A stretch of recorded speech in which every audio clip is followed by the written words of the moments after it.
disappointment. Now the vice president often tell me, since he got a seat as vice president, how many persons have I recommended in this government to serve in the government as presidential appointee? 0. Every appointment in Nima County was done by him. He and I would discuss something as a brother. To implement it, you will bypass me and do different things. I don't talk only. Now you need to see us. The thing we saw, it frustrates us. So why can't you lie? Why can't you steal? Why can't you allow the citizens to be? You see, we just tell you. That's why we voted you. But you fool us. You screw us, you use us and later on abuse us. So why? The government should lie. Why? But that's the question that we ask.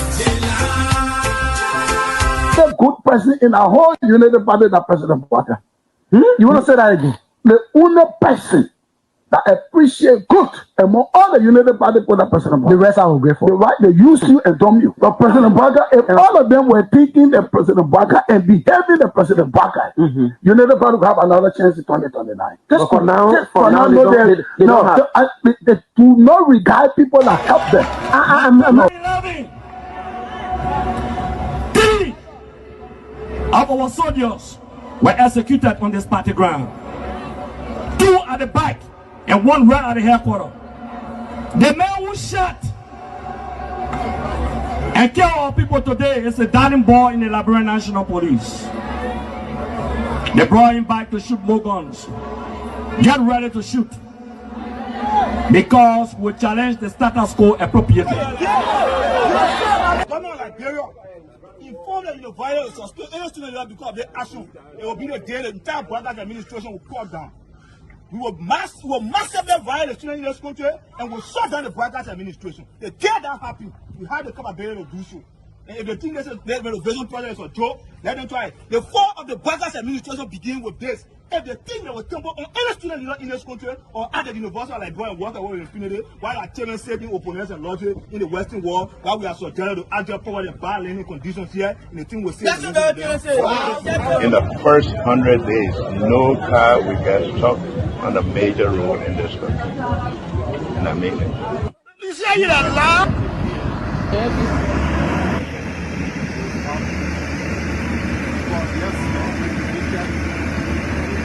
It's going down.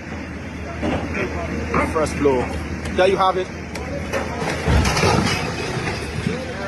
That led to decades of war still run deep. But so too does the longing for reconciliation. A reconciliation defined not by political bargaining or by an artificial balance of power by tribe, region, religion, or ethnicity, but by the equality of opportunity and a better future for all Liberians. Boga can lie, the government, all the ministers in the government, they can lie. Okay. They put all hustle, they put a hustle, they lie. Everything they say, they never say the truth. Today, the supporters of His Excellency Joseph Boakai presents him as a poor man from Lofa and asserts that he will understand the plight of the poor people. Fellow Liberians, do not be fooled. Vice President Boakai is not poor like you, not even as me. As Vice President, his office received more money from the government budget than any other Vice President has received in Liberia's history. He has enjoyed some of the best and most lucrative government jobs. First of all, there's this, what I call sort of vicious lie about the fact that Mr. Pewee is gay or bring gay lifestyle to Liberia. It's complete bullshit. When people can accuse you of stealing people's money, when they can accuse you of being involved in the war, anything, people don't make up stuff. They don't make up shit. Excuse my language, right? So it's complete nonsense. I'm married, 8 Teresa, 2 children, 5 grandchildren. I believe in traditional family values, so it's complete bullshit, complete nonsense. Young man, vice president, young man that vice president, the major stole 500,000. I mean, Jamaica, the major went to, I forgot that Jamaica, the major went to Ghana, the fit, and they may bring it all company in the country. I mean, Kun, they can't reach yourself. Kun, man, you know, Kun, but I want to sophisticated, quiet, hardcore rule in Labro. But Labro, when 2029 come and pass, then you finally leave.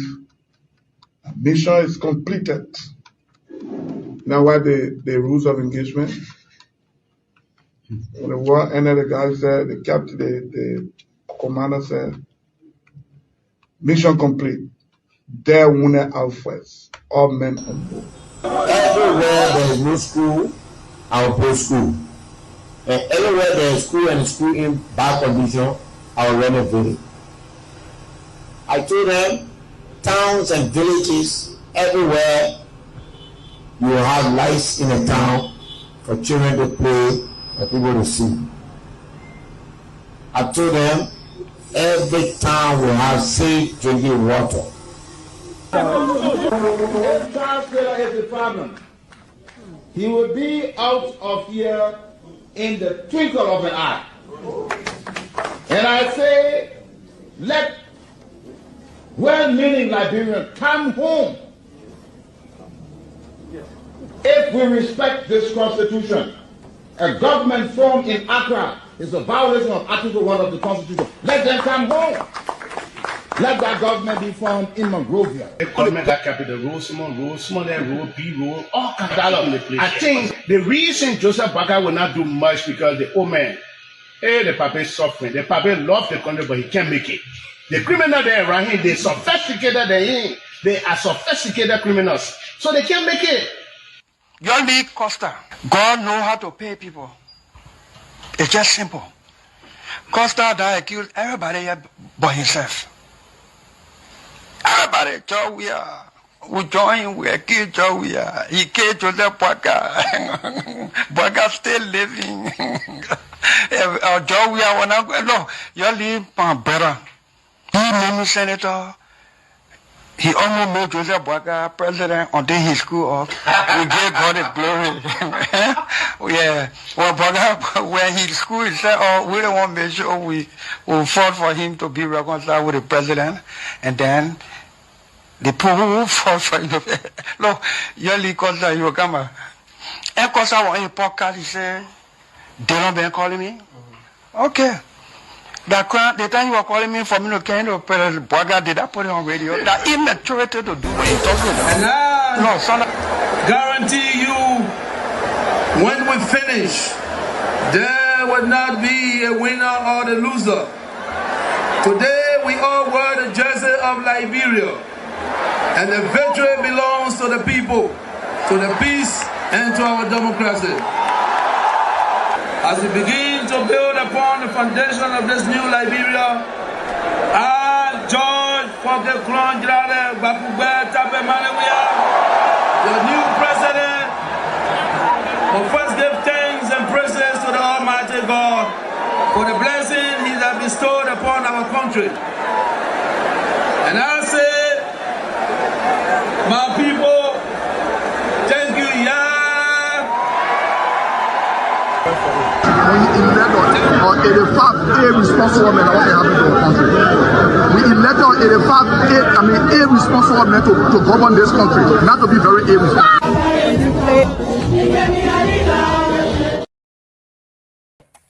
Hello, ladies and gentlemen. Welcome. Today is Friday, TGIF. Thank you very much for tuning in for the rest of the week. I know you can't wait for this evening. If you are in Liberia, your weekend is on the way. You are at your favorite club, a favorite drinking spot, your favorite restaurant with your favorite pal, your best friend, your buddy, your lover, your girlfriend, having a great time that you have survived the week. We want to thank you for being with us for the week. Share this show. Let us know what's happening in your neighborhood. Let us know what's on your mind. Let us know in the comment section. Tell us where you're tuning in from. I see Vinicius Junior Bar. I'm following from the borough of New Crew Town. Wow. Let me tell you something about New Crew Town. Some of the best and brightest minds in the Republic has come from that borough of New Crew Town. You go to Liberia, look at the intellectual forum, and look at the past and present. Go down the list. There's something special about that borough called New Crew Town. The girls and boys from that borough and its surrounding areas, they are no joke. Musa Sharif Jetuni from Atlanta, Georgia, welcome for tuning in and following. But yes, I am telling you, if you want to mess around with anybody, stay away from New Crew Town.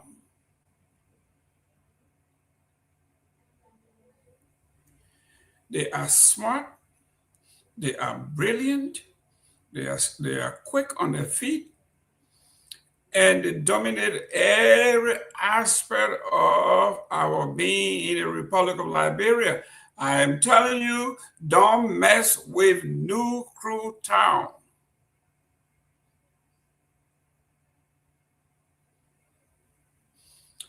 They go generations back. One of the reasons why the folks from New Crew Town, they are so smart, is because they have a sense of exposure.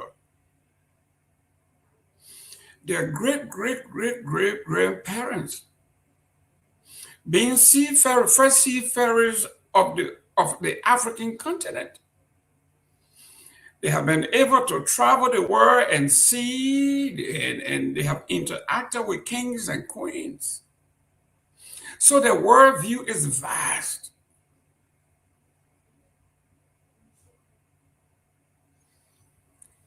Don't mess with New Crew Town. The borough of New Crew Town. I got to add this, they are very hard-headed too.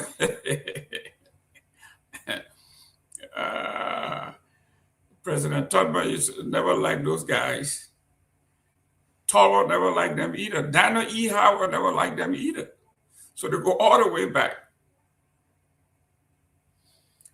Salute the guys and girls from New Crew Town.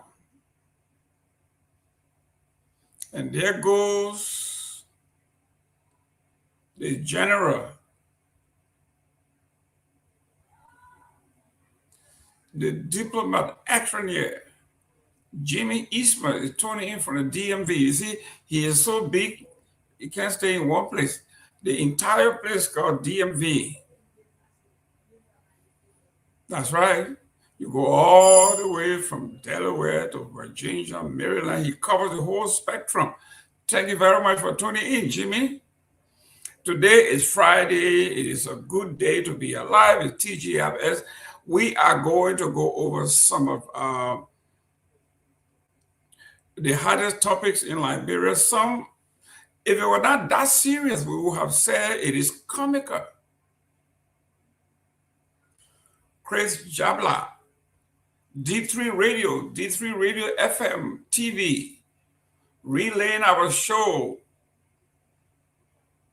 from Joazon District, Electoral District number 3, Sino County. All of our friends and family from Sino County. I know you got siblings, you got cousins in the borough of New Crew Town. You guys are great.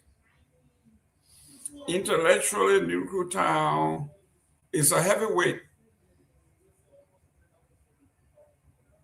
They are not only good in the class, they are good in the street, they are good in administration, they are good as being some of the best orators in our country.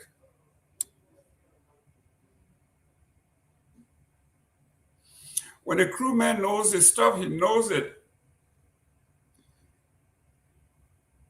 So when you hear someone like D12 speaking,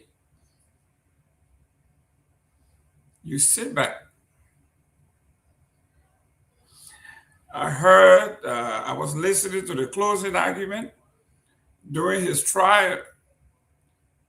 So emboldened, so self-confident that he did something that most defendants don't do. He took the witness stand.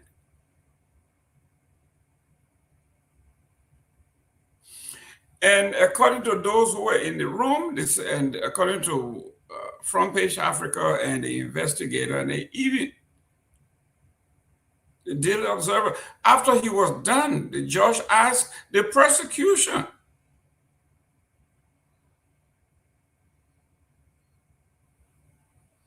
and the juror,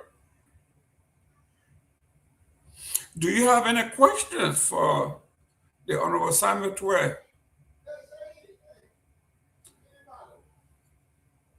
The state of Liberia said no question. The jury, no question.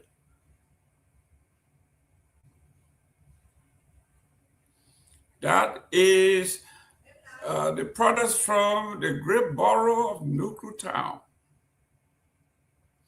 James Salem Johnson, District Number 5, Mangibi County. Thank you very much for tuning in. We are in sympathy with Mangibi. For some reason, there are a lot going on, a lot of fatalities in Mangibi, car accident. People are dying.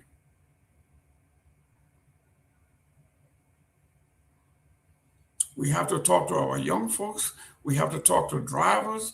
We have to talk to truck drivers. Not because the road is good means you just drive. Anyhow, the Liberian National Police need to step up their game. Too many of our folks are dying. Last night or the night before, 3 people were killed.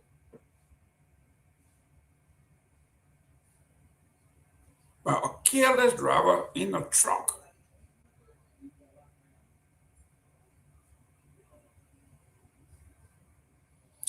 Mr. Kamara has just tuned in, but he's not telling us where he's tuning in from.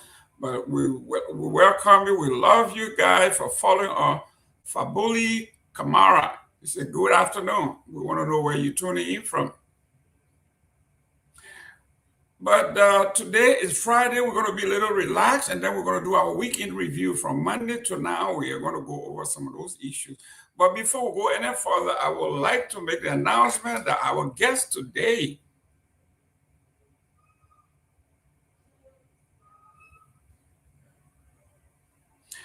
the guest today is Dr. Redd, R-E-D-D. Dr. Redd is a writer, a journalist, a prolific writer, not just a writer, but a prolific writer, a poet, an orator, someone you are going to be entertained by the vast knowledge he brings to bear in the media landscape.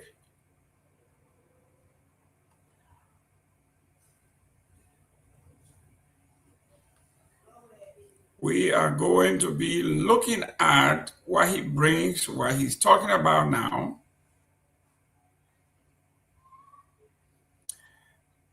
We are also going to be looking at Augustine Chia, the Senator Augustine Chia. He wrote something very interesting. We are going to be looking at all of these things, but let me talk about our guest. He will be on at 6 p.m. He's in Colorado, Denver, Colorado, so we get a little time difference here, but he will be on. Dr. Red is a renowned journalist, poet, veteran journalist with a lot of experience in the war. He will be talking to us about everything, including the recent verdict. We are going to be talking to him about life in journalism, lessons from the front line. Those of you who are in Liberia will be talking about those lessons from the front line. As a witness during the war, we are going to be talking about words directly from the horse's mouth. A journalist's journey during the war. He's going to touch on the justice system, the 12 verdict, justice, healing, or whether our society is incomplete. You see, he had the pedigree to discuss all of this because he has become a preacher and ordained, not sidewalk preaching, the real deal. Then we are going to be talking a little bit. We are not going to be criticizing anybody. We are not going to be putting anybody down, but we are going to be talking about the power of storytelling through the lenses, whether it's camera, whether it's the microphone, whether it is through manuscript. We are going to be talking about that. Then we are going to be talking about his transition from the battlefield to being a renowned writer. And then, as usual, when we have time, we'll open the phone line for us to take some questions. We are going to be looking at some of his book reviews and those who have tuned in. We're going to be hearing from some of the great minds in Liberian writing. We are going to read what Dr. Edward Dunn says about his writing, borrows, and the list goes on. So if you are from Liberia and you think we do not have enough talent, you are mistaken. And this is why we are critical of this government when we have to outsource everything, including IT, including cybersecurity, that our entire data for 5.3, 5.6 million people will now be housed in Austria.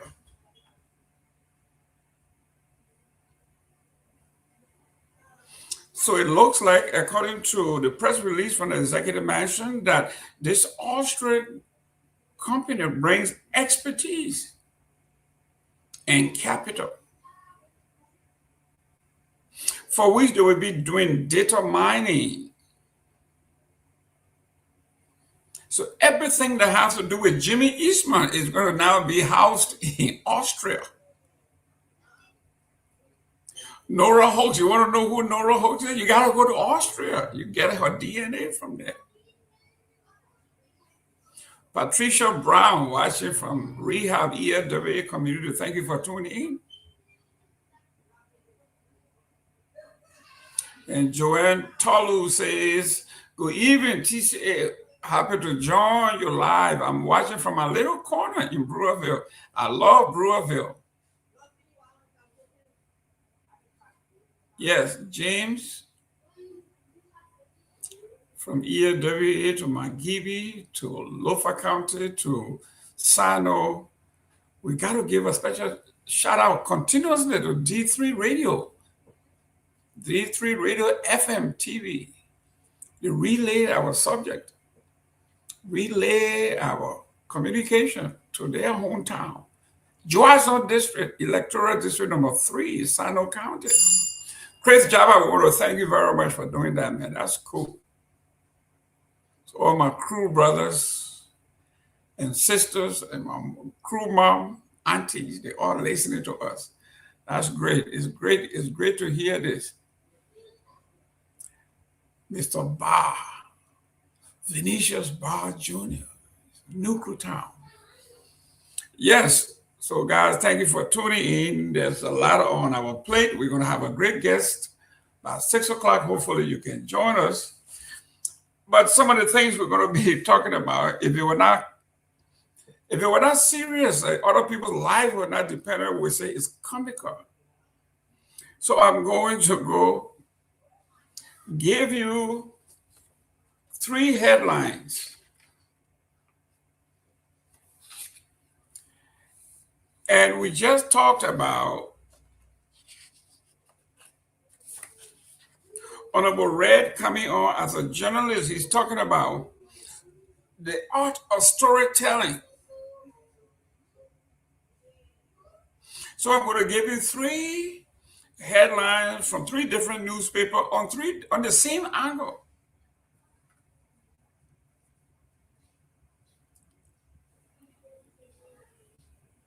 Here it says, ex-minister Tour pushes back as ASA recovers summoned him over $20.5 million rice subsidy.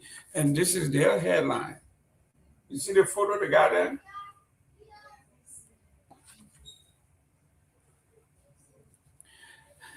Then we go across the street and we go to the Liberia investigator. He said, acquitted 1 week, summoned the next. 12 faces new $20.5 million probe. Look at the picture they're carrying. This is their headline, no photograph. Bold. Then you go across the town to the government-leaning newspaper, the Daily Observer. Look at the difference in photograph.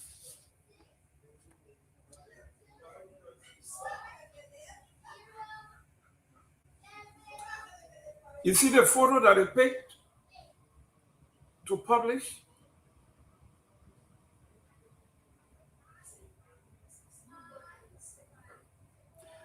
We are talking about storytelling.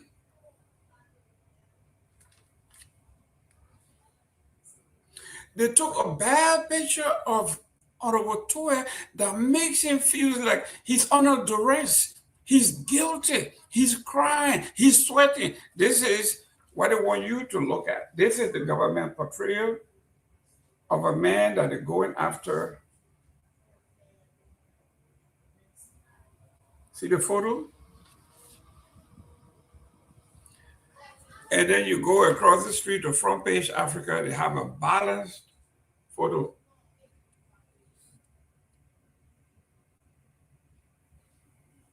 It looks professional. And they ask the question, political persecution?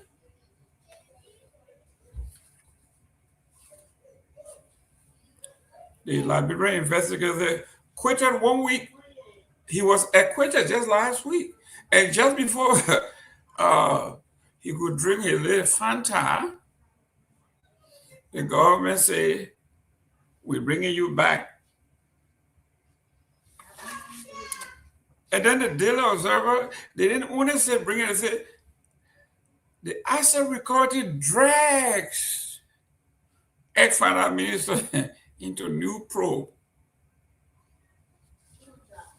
They didn't say he was summoned. They didn't say he was called. They said he was dragged. And then they took one of the worst photos. I don't know where they got this photo from.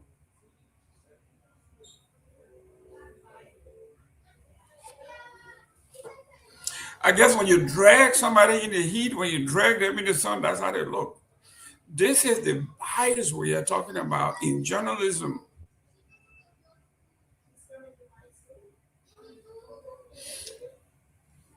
Anybody who looks at the 3 newspapers,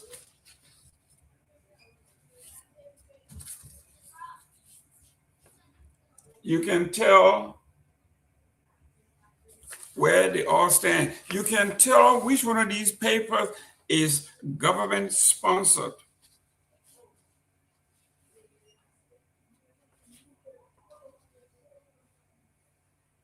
Let's go to the Daily Observer. The headline says, The asset recovery team drags ex-finance minister into new probe. It said the Asset Recovery and Property Retrieval Task Force has formally summoned former Finance and Development Planning Minister Samuel Ditoe to answer questions regarding alleged diversion of $20.5 million in government rice subsidies. Just days after criminal could see jury acquitted him in a separate $6.2 million economic sabotage, he is dragged back into court. Let me see how the Liberia investigator carried this one. They say 12 faces new US $20.5 million probe just days after a Liberia jury cleared him of every charge in the government's most worst corruption trial. Former Finance Minister Ditoe is back on an investigation, this time over $20.5 million US dollar in rice subsidy funds that the government task force says never reached the people it was meant to feed. Less than a week after a criminal could see jury clear Liberia former finance minister of every charge in the most closely watched corruption trial of the Garguah administration, the asset recovery team called Asset summoned Ditoe on the 13th to answer questions about the alleged misuse of more than $20.5 million earmarked for rice subsidy payments. During his tenure under President George Myean, the charge under investigation are theft of property, economic sabotage, criminal conspiracy, criminal facilitation, and misappropriation of public funds, read aloud, almost identically to the one the jury just acquitted him. Just imagine. The man was acquitted of this last week. He was acquitted of theft of property, but they brought it back. He was charged, he was found not guilty, economic sabotage, they brought it back. Criminal conspiracy, he was found not guilty, they brought it back. Criminal facilitation, they brought it back.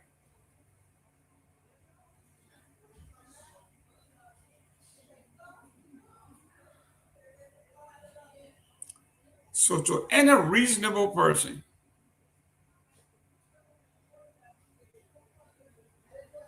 if this is not a witch hunt, I don't know which one is, I don't know what is.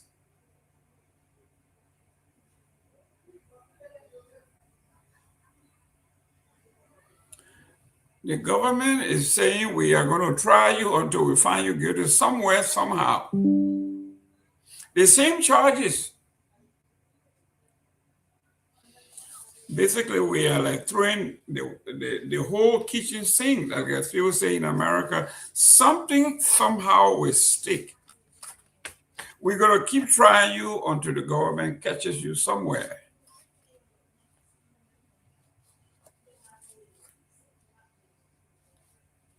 Front page Africa headlines, the ex-minister Ditoe pushes back as asset recovery summons him over US $20.5 million rice subsidy. And the headline says here, political persecution.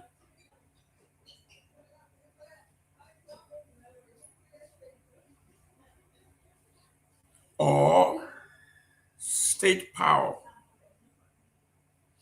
Days after former Finance Minister, Development Planning, Samuel Ditoe Jr. emerged from a highly publicized $6.2 million economic sabotage case with his reputation politically reinforced. Following his acquittal, the government of Liberia immediately, through the Asset Recovery and Property Retrieval Task Force, AREP, has again placed the former official at the center of another major corruption-related investigation, this time involving an alleged US $20.5 million rice subsidy. scheme introduced under the administration of former President George Myean. The latest development has intensified the earlier polarized political climate in the country, with opposition figures accusing the government of pursuing a selective justice, while supporters of the administration insist the investigation represents a critical effort to enforce accountability into the public service sphere. The former communication director from IREP, dated May 13, 2023, invited Pewee to appear before investigators on May 19 at the task force headquarters in Painesville to answer questions surrounding the alleged diversion and misapplication of funds intended to subsidize rice prices between September 2021 and October 2022. This is why Samuel Pewee is saying this is political witch hunt.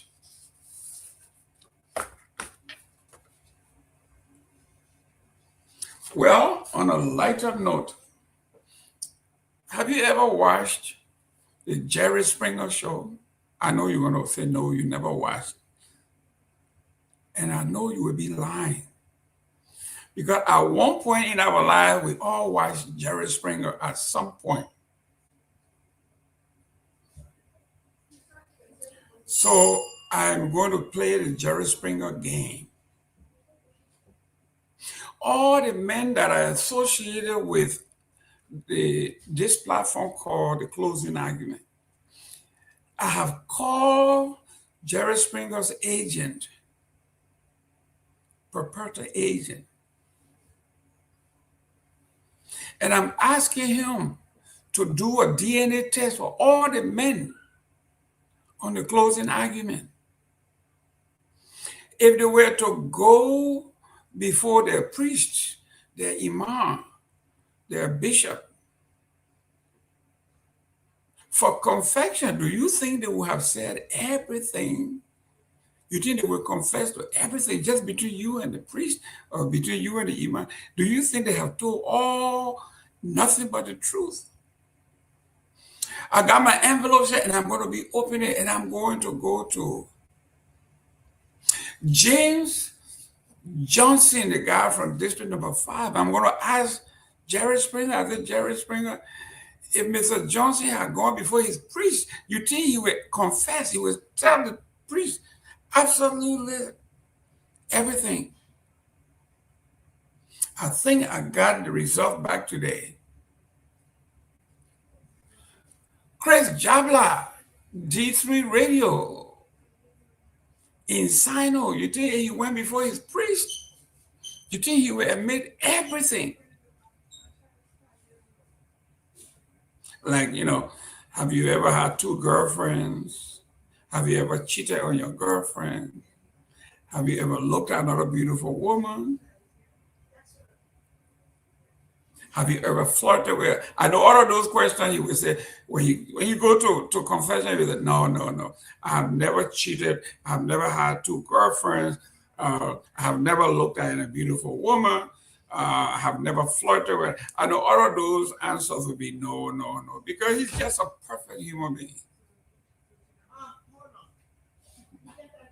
So I'm going to put Jimmy Eastman there too. I mean, Jimmy Eastman, if you were to go to your priest, you think you can answer no.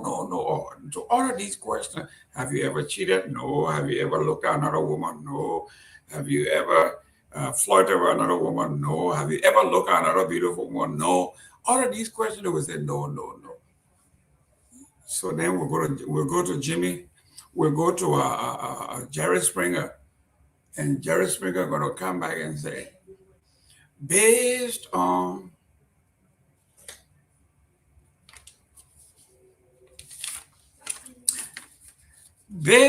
what the DNA say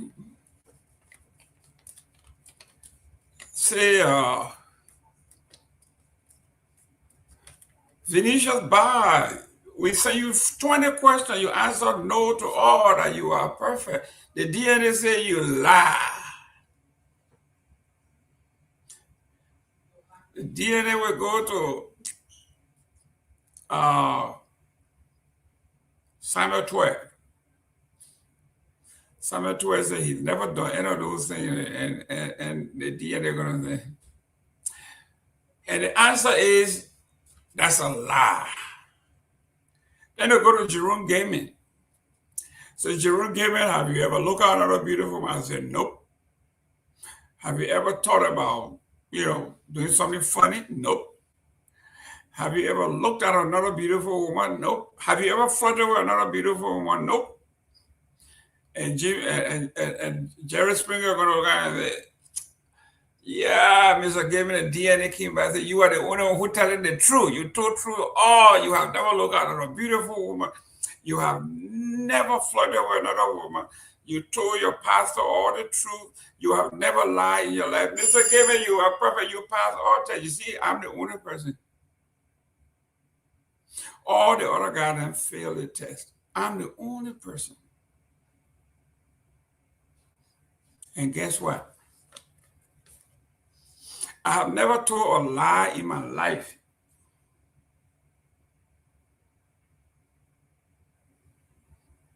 I've never told a lie. Okay, somebody texting me here and say, oh, okay, Mr. Gayman, you just told a lie. Oh, you frisky, huh? Telling me you're lying?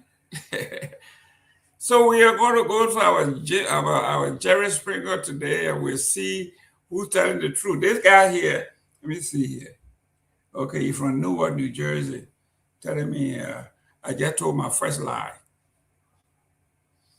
The DNA say I'm a perfect man. Never looked at another woman in my life. Even when they're walking right in front of me, I would never even look. So if it were not too serious, we would say it's comical. But that is your Friday fun.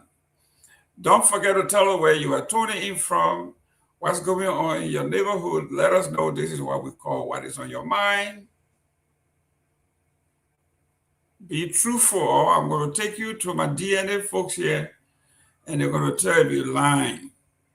On this entire show, I'm the only guy who doesn't lie. That's what the DNA say. The DNA say, I don't lie. I never look at no beautiful woman. I have not even looked at Sarah Dopoh. I have not looked at Fanta, Telvi, you name it. These women, I don't even look at them, not even on the screen. I don't follow them on their Facebook.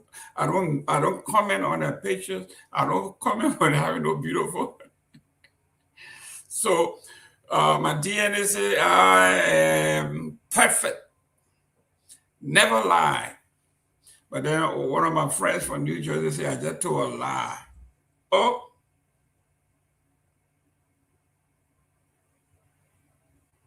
You want to say it in your mind, where you're spelling it too? Capital L, capital I, capital E. That's a lie. The DNA say, I am vindicated. I don't lie. But now back to the serious topic here. Let's look at what Honorable Chair, Augustine Chair, or Chair wrote. He said the criminalization of acquittal, challenging jury tampering theory. The reaction to the acquittal of Samuel D. Pewee raises an important legal question. Did the prosecution actually prove its case beyond a reasonable doubt? Or are people assuming guilt on the basis of perception? Many legal commentators insist that the prosecution proved its case. Yet they also claim not to understand why the jury acquitted Samuel Pewee. That position reflects weak legal analysis. In criminal law, he says, the issue is never about crime charged or the duplicitous and collaborative language used. The issue is whether every element of every offense charge was proven beyond a reasonable doubt. The prosecution charged the defendants with offenses including economic sabotage, theft of property, money laundering, and criminal facilitation. Each offense has specific statutory elements that have to be proven with evidence, not assumption. The economic sabotage related charges under Section 15.81 and 15.82 of the penal law require proof of intentional unlawful misuse, diversion, illegal disbursement, or misapplication of public monies. Theft of property under Section 15.51 require proof that the accused knowingly converted or exercised unauthorized control over government property with intent to deprive the government of its property or possession. Anti-money laundering and countering the Financial or Financing of Terrorism Act, AML-CFT Act 2021, as amended and related financial crime statutes, require proof that the accused knowingly handled proceeds of criminal activities and intentionally conceal or disguise their illegal origin. Criminal facilitation under Section 10.2 require proof that the accused knowingly aided another person in the commission of a crime. Oliver Saka said, I'm watching from Accra, Ghana. Thank you very much for tuning in. I wish I could speak to you. I would tell you thank you. For every one of these offenses, the burden remains proof beyond all reasonable doubt. That is where a major analytical weakness appears in the legal commentaries surrounding this case. The prosecution called witnesses, including 2 Minister of Defense officials, a central bank official, and an official of the Liberia Anti-Corruption Commission. But an attempt and a very important legal question arises to prove what exactly, why did you call these folks?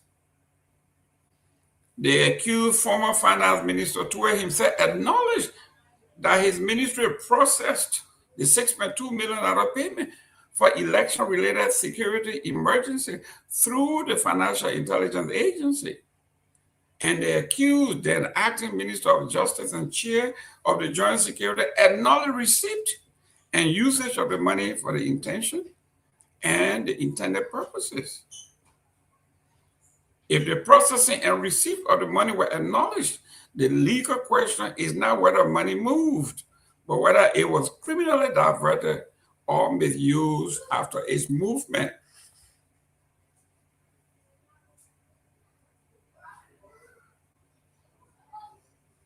So then, in addition to these witnesses, the prosecution also needed evidence establishing that the money was not used for the national security purposes as claimed, but was instead unlawfully diverted or misapplied by Samuel Pewee. The real issue, therefore, was whether the prosecution proved beyond a reasonable doubt that A, the money was not actually intended for election-related national security operations, B, the money was unlawfully diverted, and C, the accused personally converted the money, stole, concealed, or misused the money for unauthorized purposes. In other words, the prosecution needed to prove criminal diversion or misuse, not merely movement of the money, which was also evident.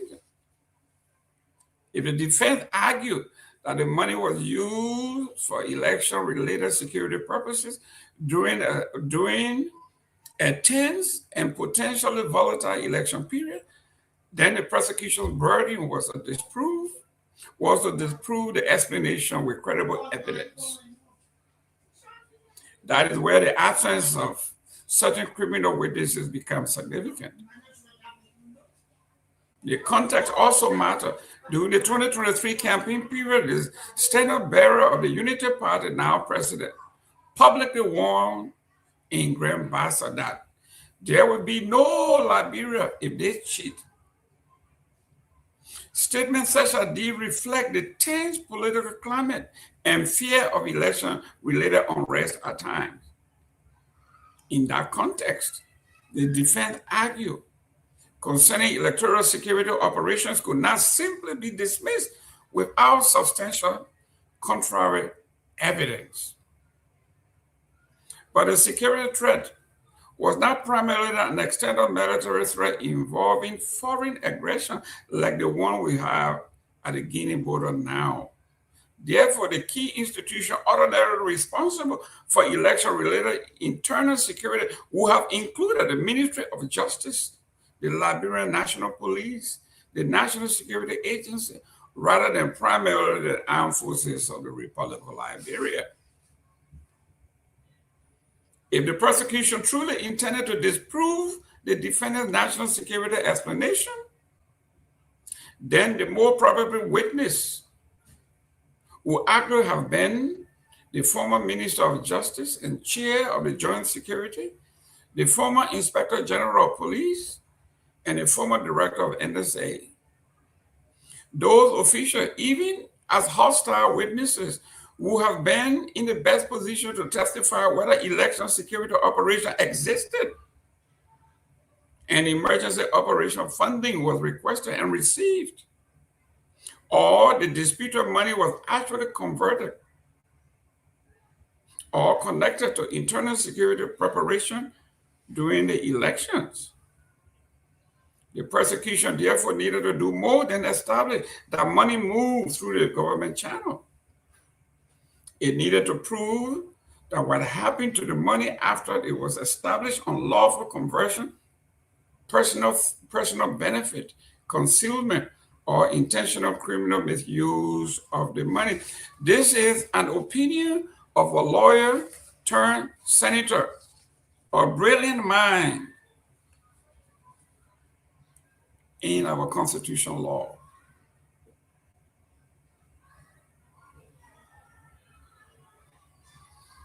You just can't charge people, basically throw the kitchen sink at them and hoping that something will stick. In this case, it bounced back.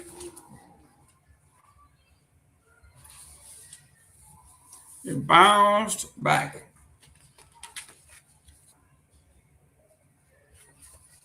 In other news in Monrovia,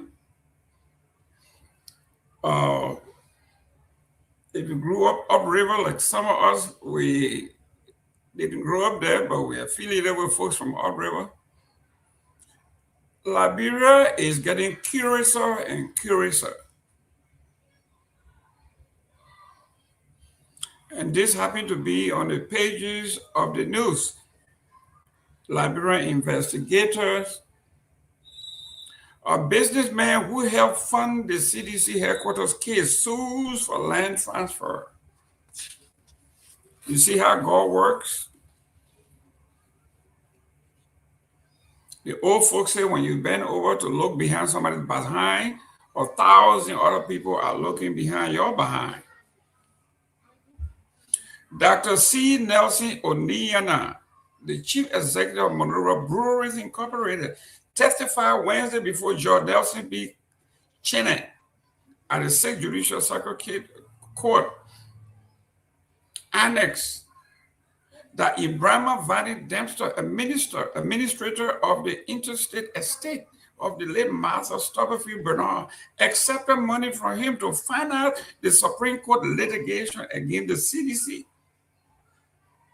that ultimately stripped the Congress of Democratic Change of its national headquarters. And then after prevailing in court, Mr. Dempster went silent on the property transfer agreement both men had signed.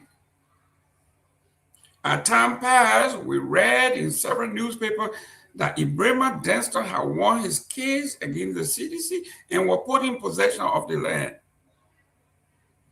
Oyena told the court, I quickly informed my lawyer to write him to do the needful in regard to our MOU, but unfortunately, he did not respond. That silence formed the basis of the current action for specific performance, through which the plaintiff seeks a court order requiring Dempster to honor the terms of the signed memorandum of understanding that Oneyena claimed entitled him to multiple lots of land in exchange for the financial support he provided Mr. Dempster to fight the CDC in court. The stipulated property, a 4.23-acre parcel in Town that served as the CDC's national headquarters for more than 2 decades, became the subject of litigation in 2014, when the estate of Master Stubblefield and the rest. That ruling, however, did not immediately transfer into possession. Enforcement stalled, allegedly due to political interference, including the appointment of the estate's former counsel, Councilor Frank Musa Dean, as Minister of Justice under the George Weah government. The same Councilor Dean, whom Oyena testified, arranged the April 16 meeting at Riverside Resort, where Dempster first approached him for financing. The Supreme Court 2016 victory, in other words, was legally decisive but practically hollow. Dempster controlled the judgment but could not enforce it. It was in that gap between winning the court and, in fact, that he allegedly turned to Oneyena. He had run out of money, and he turned to this man to finance the case against the CDC. Now that he has won the case, received $135,000 from the man promising him 8 lots after CDC would have been evicted. Now that CDC has been evicted, Dempster, according to him, allegedly has gone silent.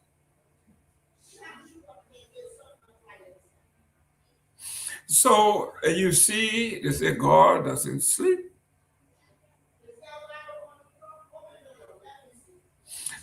Mr. Oneyena wanted this land, and he was willing to put up $135,000 for Dempster to fight and evict the CDC. Dempster wanted to evict the CDC but didn't have the money. So he connived with this man to put up the money, wrote an MOU, and when he won the case, he could not hold on to what he wanted to do. So you see how things go.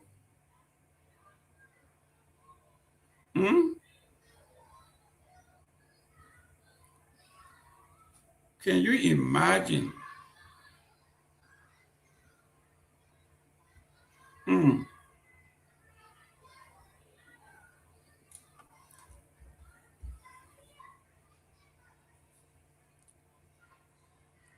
This is what we are talking about.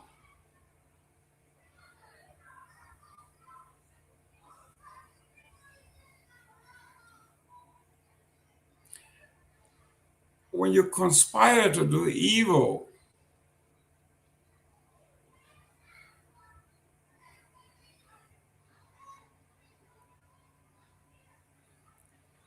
this is what happens.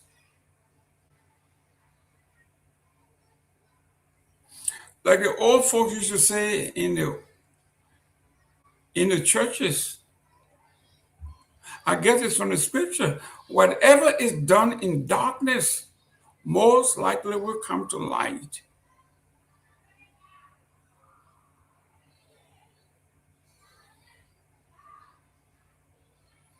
Finally, Mr. Dempster is saying he had the power to negotiate, but he alone do not have the power to give the land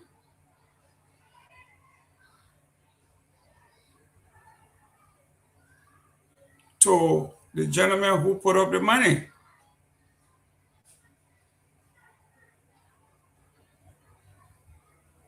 So the doctor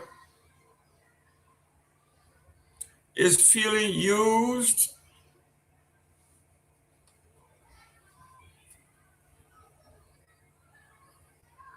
He is saying when the Dempsters and the Bernard needed to fight this case,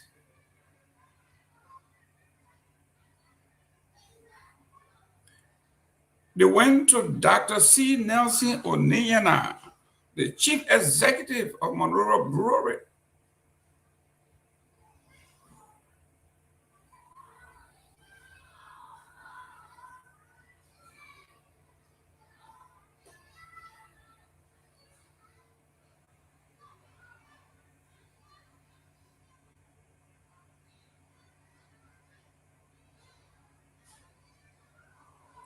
They took money from him, promising 8 lots.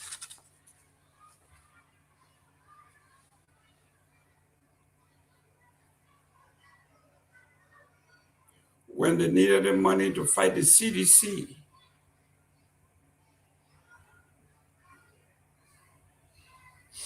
It wasn't until 2024 that the estate hired new counsel and resumed effort to enforce the 2016 judgment.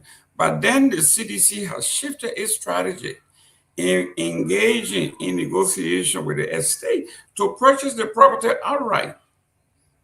As a part of the negotiation, the CDC paid $360,000 in rental arrears for 2018 to 2023, and also settled the court cost.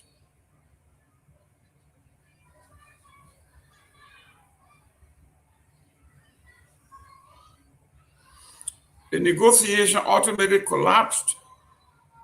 The estate granted CDC a right to first refusal in recognition of his law occupation of the property, but set an asking price of $4.2 million payable in cash. While disclosing that 2 other interested buyers, both church institutions, were waiting, one of which have already signed an agreement to acquire the land for $2.5 million US, just in case should the CDC decline. The CDC could not meet these terms. What followed was a series of unfavorable rulings.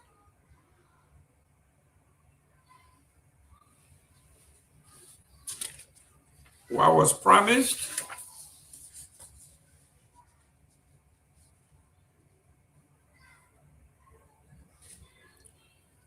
Dempster offered to sell the 8 lots of land to me in order to finance his case against the CDC. He testified.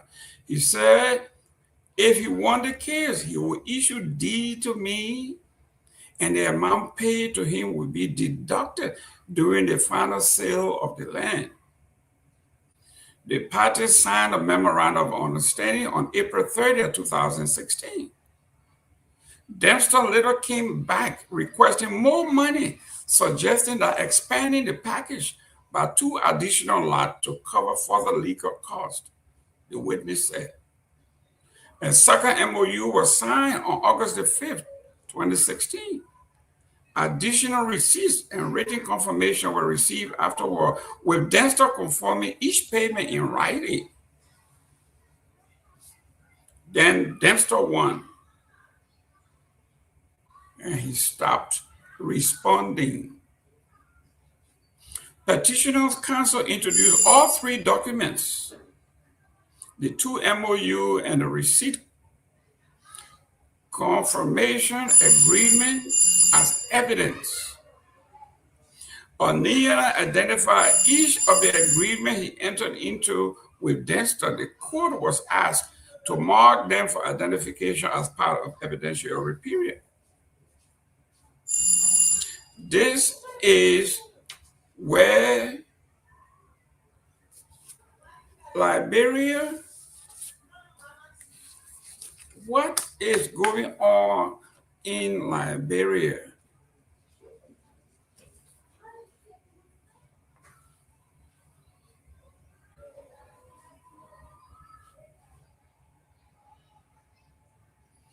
You needed money to evict the CDC from the compound. You didn't have the money.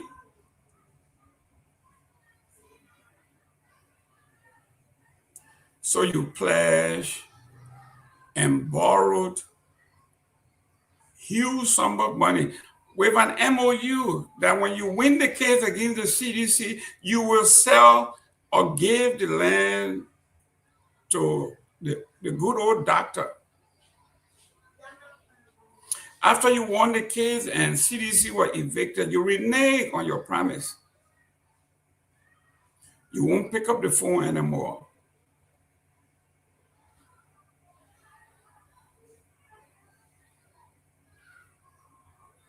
Then you come out and say, I am sorry. I have the power of attorney to get into negotiation, but I alone cannot give the land away. I have other siblings.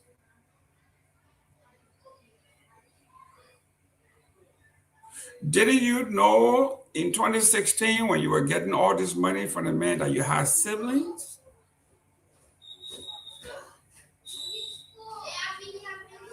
Let me welcome Sarah Dopoh. Sarah, welcome to the show. Thank you, Mr. Gayman. Thank you so much. Very interesting topics today. Yeah, very, very interesting, especially with that guy with the CDC headquarters. Why is he not, why is he ignoring this dude now? Like, you let the people break the whole place down. Went through court to do a whole bunch of stuff, to have this party taken away from CDC through the United Party government, because I know they had an influence in that. And then at the end of the day, you want to dump this man too? That's ridiculous. That is ridiculous. The United Party poor finish fooling you now. You finish taking the place from CDC and finish taking money from somebody else. Go ahead and and honor the whatever thing you guys sign.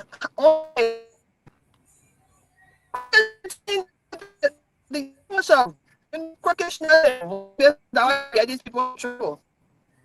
CDC was there, they were made to you for over decades.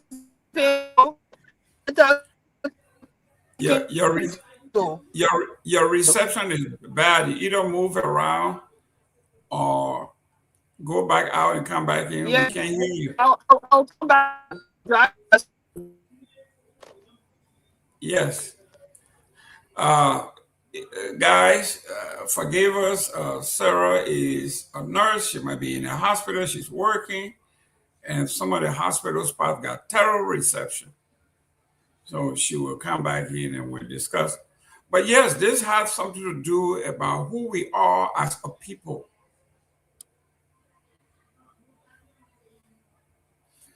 What is going on in our Liberian society that no one can be trusted?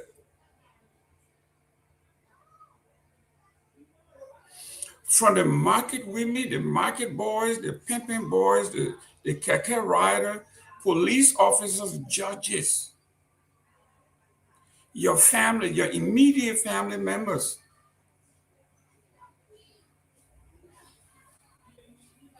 Everybody is trying to gyp somebody else. You wanted to evict the CDC from the compound. You didn't have the legal money. So you brought somebody to the table and you signed an MOU and you received $136,000 in Liberia for 8 lots. And in your MOU, you say, when I win this case, once they vacate this place, I will give you your 8 lots. You took the money. You finally won the case, as stipulated in your MOU, that once you won the case and the folks were evicted, you have made good.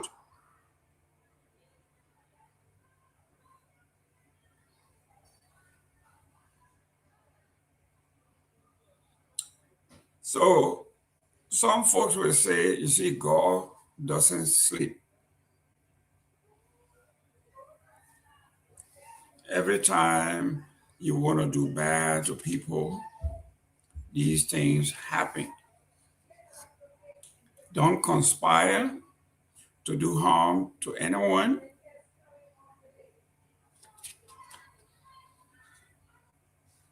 Be a citizen, be direct. Let me go to Front Page Africa. It says a tribute to Black Baby, Harrison C. Jidwe. Hopefully I'm pronouncing his name right. From the Observer family. If anybody out there knows Black Baby, Harrison, popularly known as Black Baby, BB, or Blackie, emerged on the national scene as a cartoonist and social commentator, weaving stories of husband and wife drama, games of boys and girls in love play, political scheme unfolding in the country during the military regime led by head of state Samuel K. Doe. The platform was simple. The pages of the Daily Observer newspaper published by the Liberian Observer Corporation since 1981, where he worked as layout editor before its closure in 1985. Before becoming a part of the Daily Observer family, he worked for the Curriculum Material Center at the Ministry of Education as art illustrator for posters, textbooks, and banners. At Daily Observer, Black Baby provided graphic illustration for news and feature article poems and advertising materials. In our office, he was the nerve center of production. He interacted directly with typesetters, Comfort Appiah, Sam Van Kessel, Jonathan Neon, who typeset context and content and paths to the layout section for cut and paste into the pages of the newspaper dummy. Blackie would then liaise with the photography department, Sano Moore, Foley Sion, Mozart Dennis, watching from Minnesota, all loyalists to this program, among others, to print photos that go with news items and feature articles with appropriate captions. Black Baby also demarcated slots for advertisement ready to run for that day. Black Baby worked seamlessly with staff members from these departments without any break in the chain of production. He was among the first set of staff to arrive at the office in the morning and was among the last line editors to leave after dispatching the newspaper dummy to the printers. Everybody in the office revolved around Blackie due to the nature of his work. Layout editor, cartoonist, illustrator, he was approachable and passionate about his work. He would take instruction from any staff member to make changes in content or layout for quality assurance. Black Baby was inspired to start a cartoon series called Dr. Owl, with short, witty captions full of humor, proverbs, and everyday happenings in the lives of Liberians, permanently placed on the earpiece of the Liberian front page. Whether it was social commentary, political issue, or scandal, Harrison was at his best to educate, inform, and entertain the readers. BB was also a great teacher who taught us how to design and lay out our special pages in the Daily Observer. Foreign news, letters to the editor, poetry, educational material, religion, and sports. Some of us acquired these skills to produce newspaper and magazine after the closure of his office. When Blackie and sub-editor Isaac Thompson, Rasta Ike, rented an apartment near our office, their home became our stomping ground for food, but no chilling, since both of them did not drink or smoke. Sometimes some office worker would spend the night there when they could not get a ride home. Here, the woman who became BB's wife, Margaret, was very accommodating of our unannounced visits and sleepovers. Following the closure of the Daily Observer newspaper in 1985, half of the staff joined Black Baby to start the Daily Star newspaper, and the other half joined Rufus Mama, Dopoh, to start Sun Times newspaper. Those who could not absorb joined Footprints Today.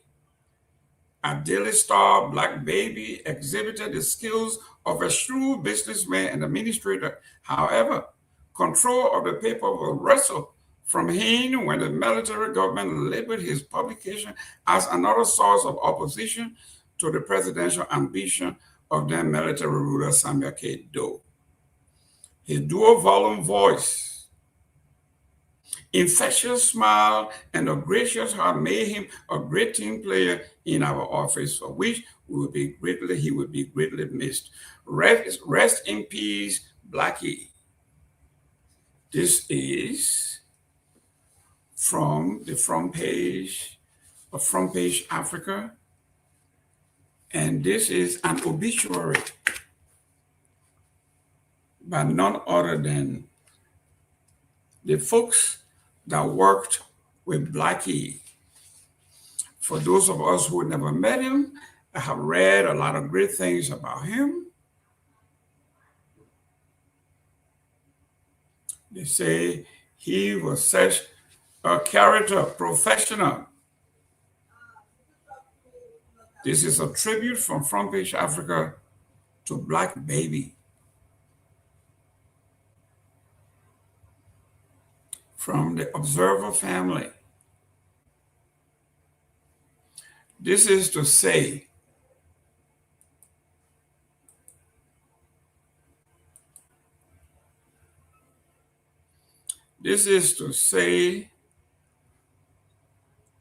Front Page Africa is a direct descendant of the Daily Observer. For those of you who don't know that there is a close link between the owner of both newspapers, Rodney C. and Mr. Best. One family.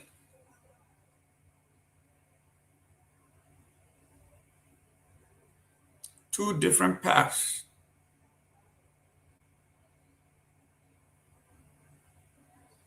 One newspaper, you can say it is a newspaper of the establishment, the Daily Observer.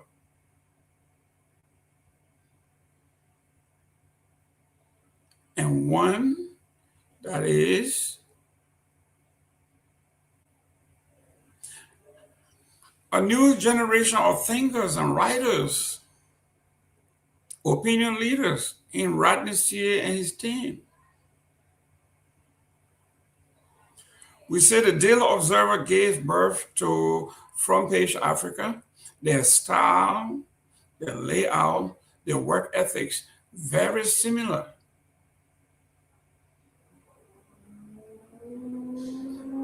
While I have to give the Daily Observer credit, I want to believe besides the new paper, the Liberian investigator, that is also a baby birth out of Front Page Africa. The Daily Observer has the best editors. Very seldom will you find grammatical errors, historical errors in the original Daily Observers. They got good writers, good editors.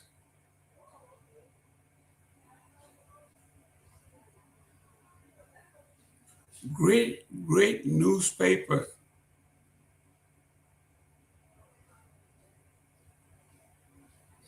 Lately, we can say something is happening at the Daily Observer. I don't think if Black Baby was around,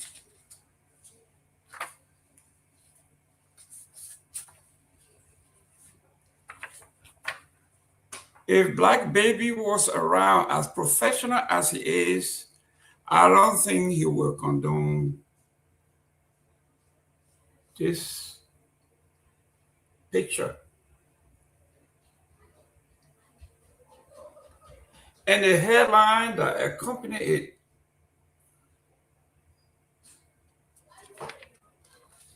that says, Asa recovery drags ex-finance minister into probe, and then picked a derogatory photograph.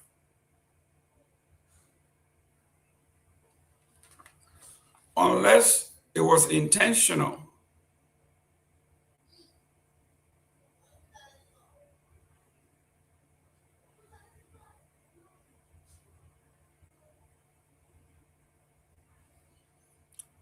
This what sets the professionals apart from the emotional.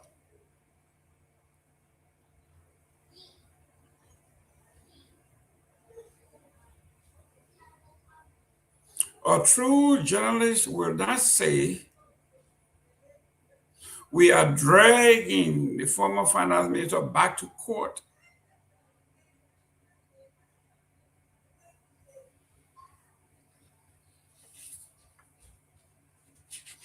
Then you look at the paper that the Daily Observer gave birth to, Front Page Africa. This is their heading.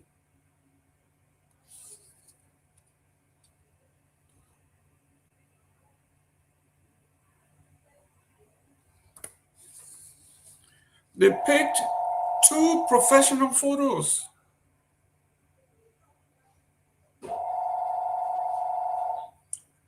One from the prosecutors and one from the defense.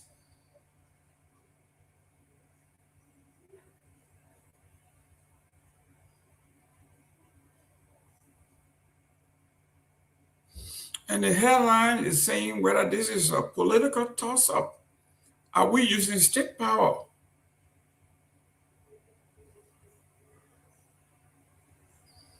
And the former minister pushes back. It said ex-minister Pewee pushes back as ASA recovery summons him over the $20.5 million rice subsidy probe. That is Front Page Africa. You see the difference?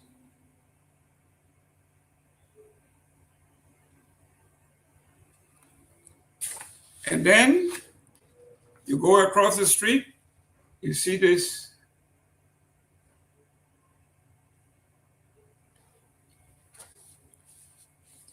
This is the grandfather of newspapers in Liberia, Daily Observer,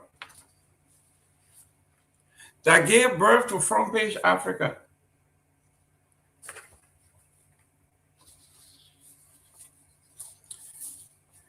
And then Front Page Africa gave birth to the Liberia Investigator. You see the difference?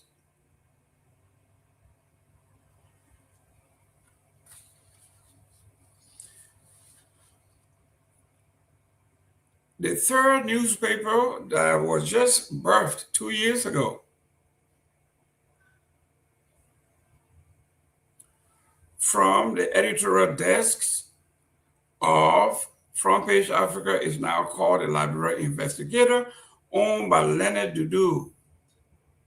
It says acquitted 1 week, summer the next, to FS's new $20.5 million probe. Anybody who read this, you can tell it is balanced. You have to read it to come to a conclusion.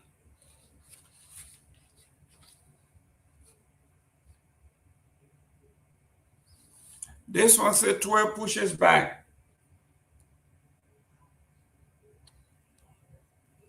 You will have to read it to see how 12 pushes back. But when you go to the Daily Observer, it said they drag him into court, and you see the picture, derogatory.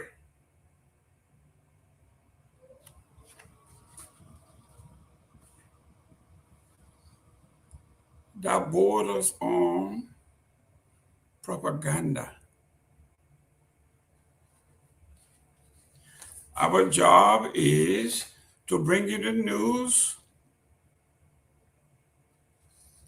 as they appeared, how they appeared in the headlines in Monrovia.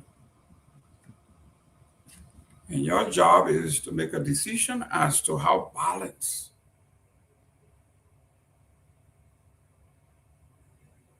the stories are. We will quote our sources. We'll give you date and time. We'll give you links. So you can go and read for yourselves what is it that they are saying. There's no gossip, no G's involved. Because we are quoting, I am quoting to you dates and time and the sources, the authors. So you can now go and fact check what I just said.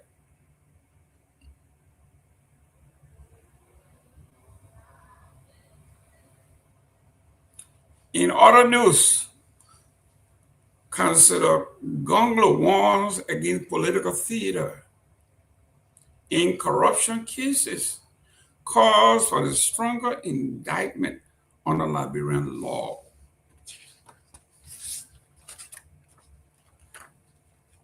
Former Liberia Solicitor General Tiawan say Gongloe has issued a sweeping legal opinion cautioning prosecutors against weak and politically motivated indictment, arguing that the success or failure of anti-corruption prosecution in Liberia begins with the quality of the indictment itself. We are quoting you We are citing Front Page Africa. The date is May 15, 2026. And the author of this story is Jerome Gayman.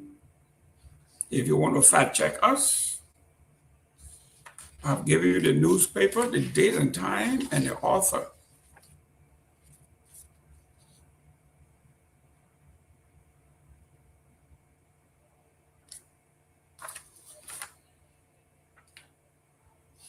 It says Monrovia, former Solicitor General Tiawan say, I got to do well with my mano. Tiawan said Gongloe has issued a sweeping legal opinion cautioning prosecutors against weak and politically motivated indictments, arguing that the success or failure of anti-corruption prosecution in Liberia begins with the quality of the indictment itself. Giko, garbage in, garbage out. In a detailed presentation titled What Constitutes a Good Indictment under Liberian Law, with special reference to anti-corruption prosecution, Gongloe stressed that corruption cases can only succeed when the prosecutor relies on clear and legal drafting, strong documentary evidence, and professional investigative coordination. Gongloe, who served nearly 4 years as Solicitor General during the administration of former President Ellen Johnson Sirleaf, described the indictment as the foundation of prosecution, warning that even strong investigation can collapse if indictments are poorly prepared. A weak indictment may undermine an otherwise strong investigation and prosecution, while a professionally drafted indictment promotes fairness, due process, judicial efficacy, and public confidence in the administration of justice. The veteran human rights lawyer and president emeritus of the Liberian Bar Association emphasized that indictments are legal instruments, not political tools.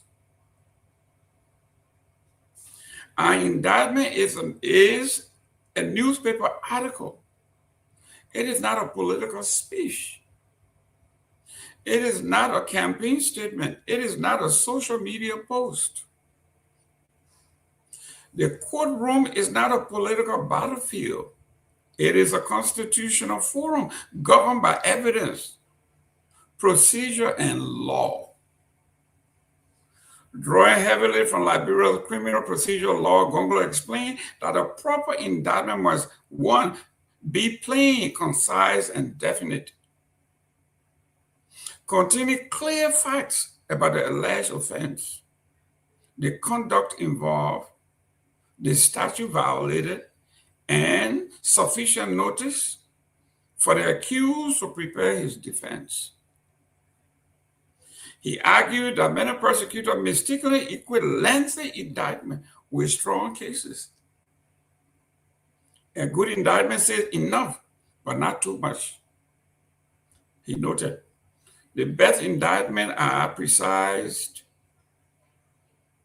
disciplined, and legally surgical.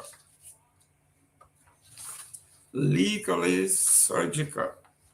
You know, when they're doing, when the folks are doing the surgery, they talk about precision. If you are going to do surgery and you have to do an incision, you have to be precise.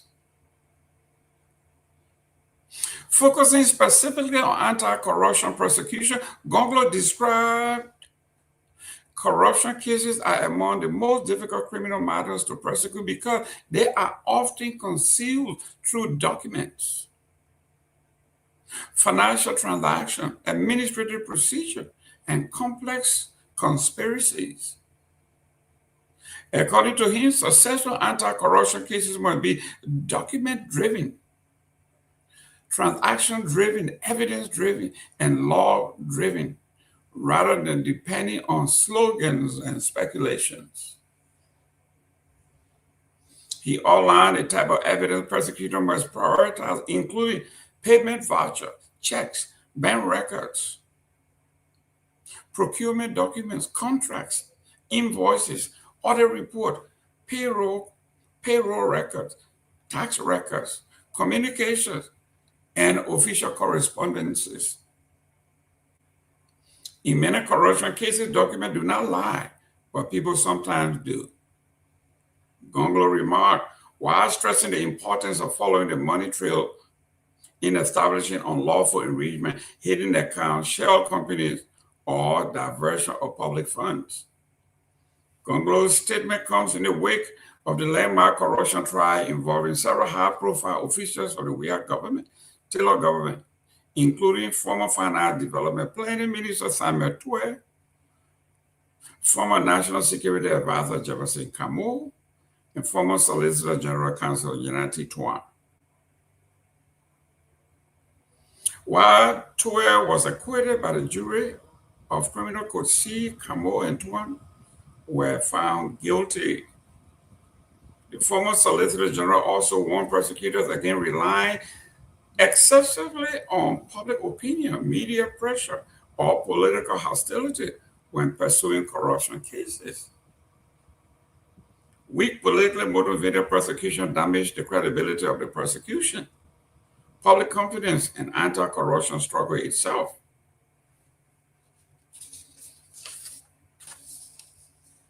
Weak prosecution sometimes strengthen corruption by turning the accused into political martyrs. Gongloe further urged prosecution and prosecutors to distinguish between criminal conduct and administrative mistakes, arguing that not every poor decision by a public official amounts to corruption. The prosecution must prove intentional diversion, fraudulent concealment, unlawful enrichment, bribery, conspiracy, or deliberate abuse of office.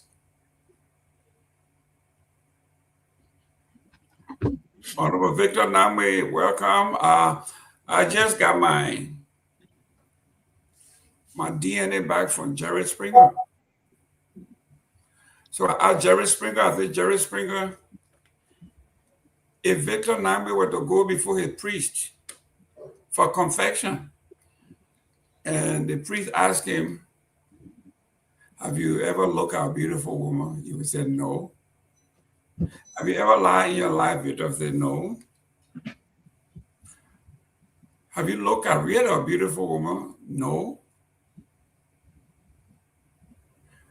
The DNA came back and said, Victor Nagbe, that's a lie.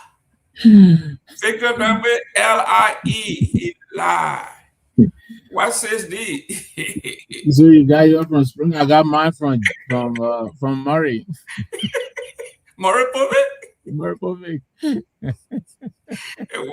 what he said? You are not the father of this.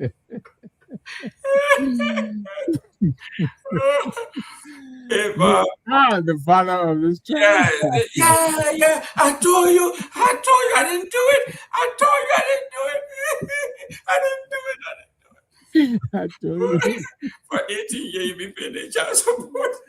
I know of one story when I used to watch it. I think 5 different guys, bro, 5 different guys. None were the 5. 5 different men. None of them were the 5. But should be collecting the child support for 5 guys. Only to find out it was a middleman. Only to find out the milk. You gotta bring the welfare check. For you young folks who are too young, it was before we had social media. Yeah.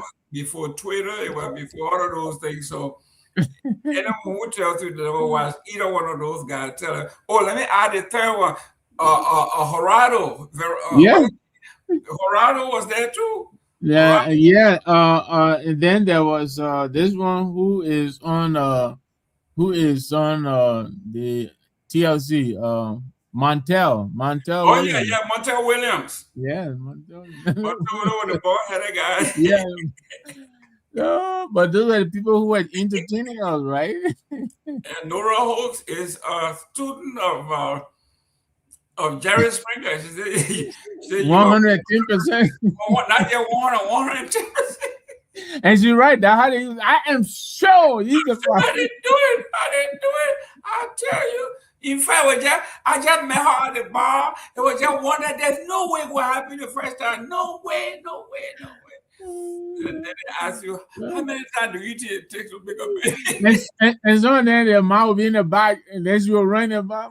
He's not a diet. Then mouth, it's okay, honey. It's all right. We'll find it. Let's go to Cincinnati. We'll find you. We'll find it, Dad.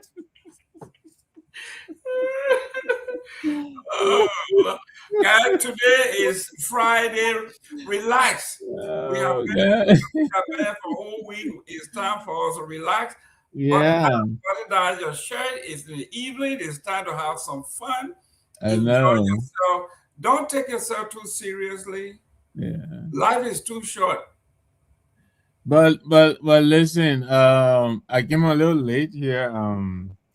There's a death in my family. Yes. Nora here, she came from Harbour. She must have known my brother, Bato. Bato Nagbe taught at TC before he became TU. What's his name? Basa? Bato. B-A-R-T-O-E, Bato.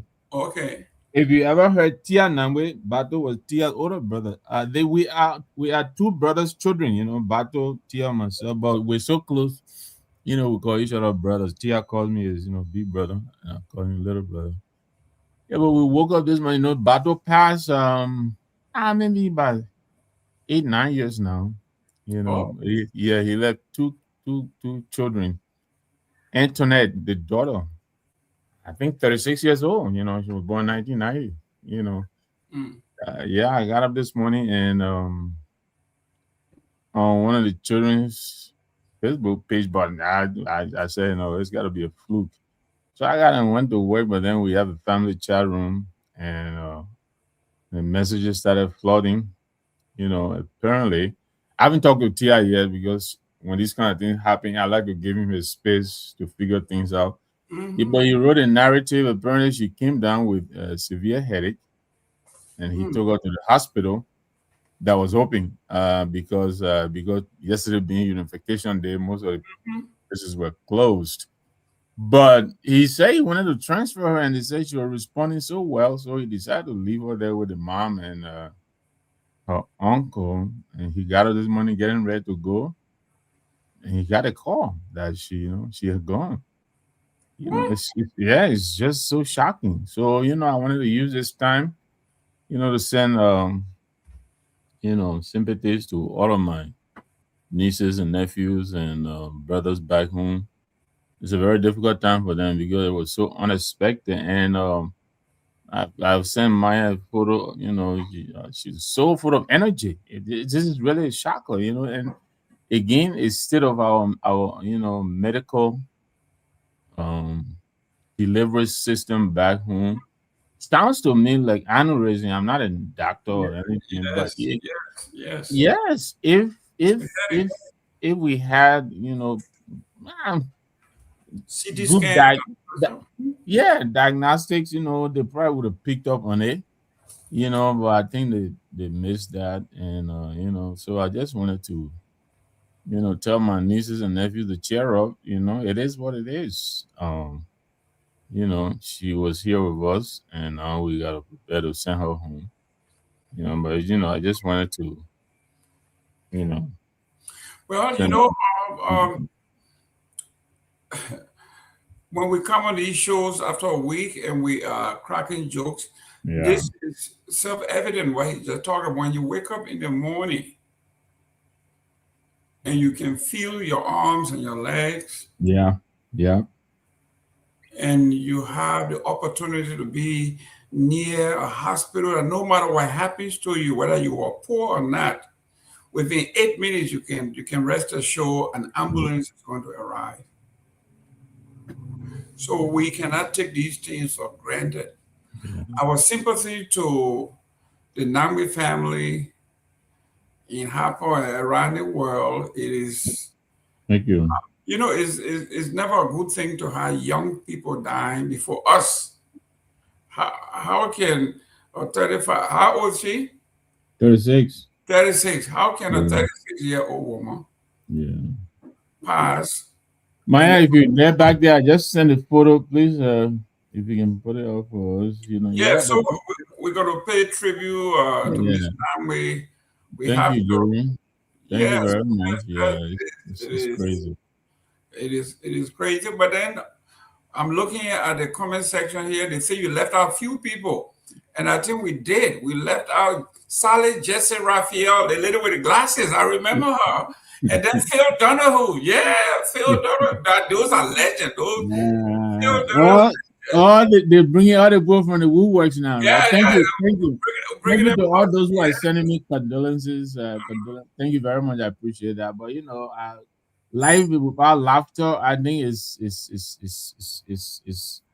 disaster. I like to laugh because I know laughter is therapeutic. So we'll be here and make our jokes. But you know, I just wanted you to remember my little nephews and nieces back home. They're really broken, you know, because she was very, very, you know, gregarious. Let me not go with Ben Sanvee here and go big words. Yeah, but she had a lot of energy in her, Antoinette, you know, and she was always, you know, once in a while she would text me, Uncle, I'm just checking in, see how you doing, you know. It's crazy, man, Jerome. You know, the way, you know, life in Liberia is almost, I mean, life in itself is uncertain, but it's like Russian roulette we're playing back home, you know. Today you're here, you know, and all of a sudden, you know, you're out, you know. So Antoinette, you know, so young, you know, left us so soon. But thank you for the kind words. Yeah, but yeah, we can get on with the show, you know. We are telling you again, make it your business to at least go to the nearest clinic once a year. Yeah. Even if it's $25, $50, pay it. It is worth it. Don't think, oh, I'm young, you know, it won't happen to me. Young people now are under so much stress. Yeah. Because of the surrounding. Some of you just graduated from college. You are under stress whether you're ever going to find a job. Yeah. Okay. Everybody are going to be asking you, my man, you graduated from college, what are you doing? That is very stressful when everywhere you go, people are asking you, what is it you're doing? You got a degree now, what are you doing? And you just walking from office to office, talking to folks. It is unbelievable, the stress. Yeah. And if you are a female, if you got pregnant in the same time, you don't have an income. Your boyfriend or husband doesn't have an income. It's even added stress. Yeah. That's how difficult the country is. It is. So young people. I tell my people, just compare the body to a car. You buy the car brand new, you know, you don't even need to check the oil. But you imagine, you know, as you know, the wear and tear, you know, it deteriorates, you know, you start to go to the mechanic more often. That's just how the body is. As you're getting old, you have to keep checking it up, you know. But wellness checkup is something we don't do back home at all. So, you know, even sometimes when we're sick, you know, we'll rather self-medicate, you know, than to go and see a doctor. Like you said, you're right. You know, here, like we always say, at 6 months old, if you don't go to see the doctor, they'll call you. You know, you got to go and do your blood work so they can check you out. Yeah, people die here, but they try to prolong, you know, your life. Some of the things that are killing people back home are, you know, some of them are treatable.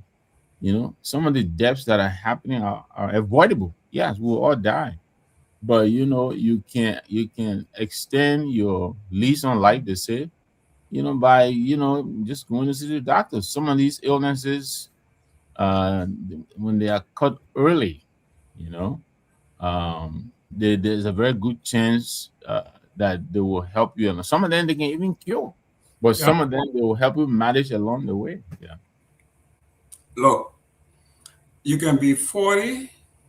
This is why they have something called juvenile or diabetes. Diabetes, yeah. Babies are born with diabetes. Young people got diabetes. Old people get diabetes. You will never find out until you go to the doctor and they do the test. Yeah. Or you exhibit some symptoms. And you can't just say, I got a headache. I think it's going to go away. Yeah. And we get a concept, that migraine, man. First of all, you never be diagnosed. How do you just get on and say you got migraine, And then you go usually those are signs of internal discomfort. Your body is messaging you. So you gotta go and let the experts take a look, and help you figure it out. That's I mean, in Liberia, you go to the pharmacy, instead of the pharmacy telling you what you need, say, man, give me a terramycin over there. Yeah. Tylenol. I got a headache. You go in there, you have diagnosed yourself, you go to the place, so you tell the guy, give me this, and he gives it to you because that's what you want. That's what you Instead want. of going there and saying, this is my symptom, this is what I'm going through, what do you think I should take? And then he or she may ask you a few more questions and recommend something. Yeah. And what they recommend is only to carry you over until you see your doctor. So guys, it is not, I know the place is hard, but we have to take care of ourselves. We have to take care of ourselves. You are not going to be here forever. I know people say, you guys just do all you can. You think you will live forever. No, I don't want to live forever, but you know what? I want to live as long as I can, pain-free. There are areas where I know I'm going to have pain, which is part of the process. Yeah. And we're built differently. The other mistake we make is, I see Jerome, he gets up in the morning, he Kehleboe in the morning, he's gone, and then I decide to do the same thing, but Jerome and I are not built the same, his genetic makeup is different from mine. And so, I go to Jerome's house, he got his medicine sitting on the chest, whatever he's taking. I have no one yet. I got high blood too. Exactly. I mean, let me tell you one day,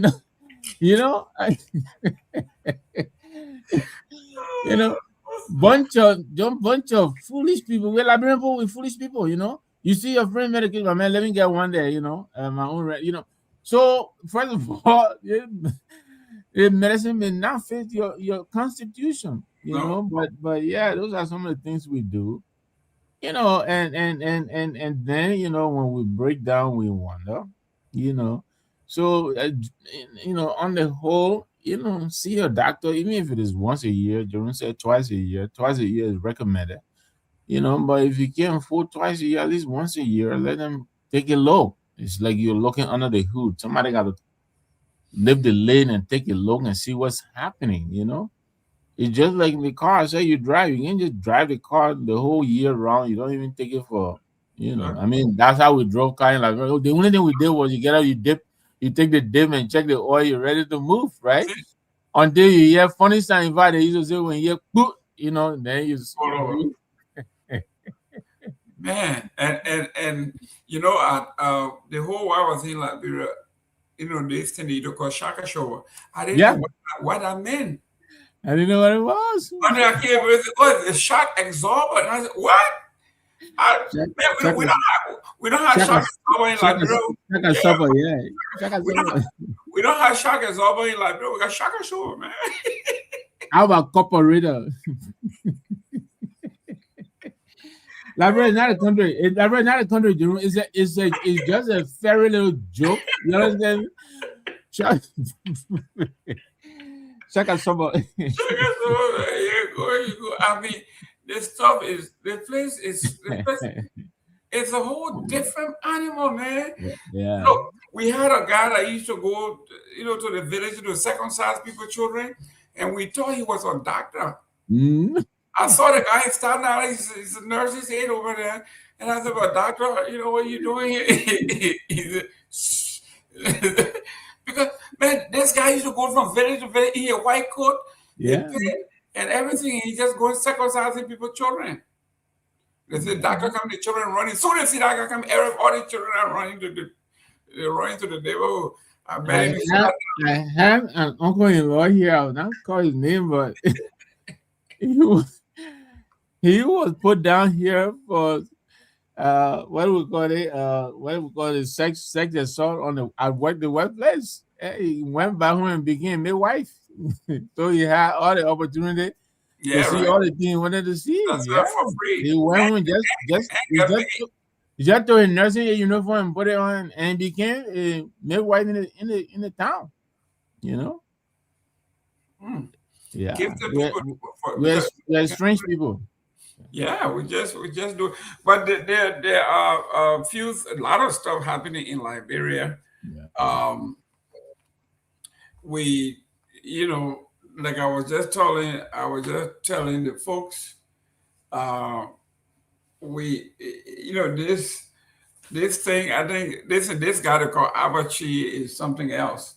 I read what he wrote. I thought, he made a lot of sense, don't you think? Of course, he's a lawyer.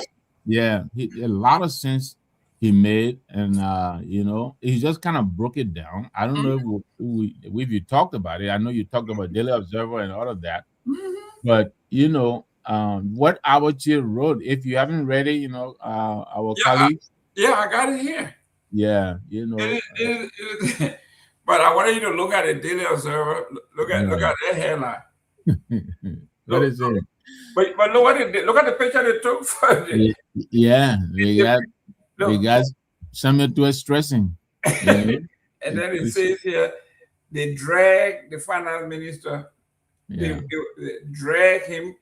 Can you imagine? Yeah, I listened to you trace the historicity of the Daily Observer. You're right. Kenneth White Best, he was the journalist, you understand, to read in Liberia. K.Y. Best. And yes, Ronnie, I think Ronnie, I met Ronnie a couple of times. He and my wife are friends. So he's a nice guy, Ronnie. So Ronnie worked with him, but the person I knew he's related to Kenneth Best. Yes, he's their uncle. The person I knew more than Ronnie was Maureen. Maureen was on Cutner with me. Even when we were on Cutner, she was already working for the Daily Observer newspaper. It was the newspaper to go to for the real news.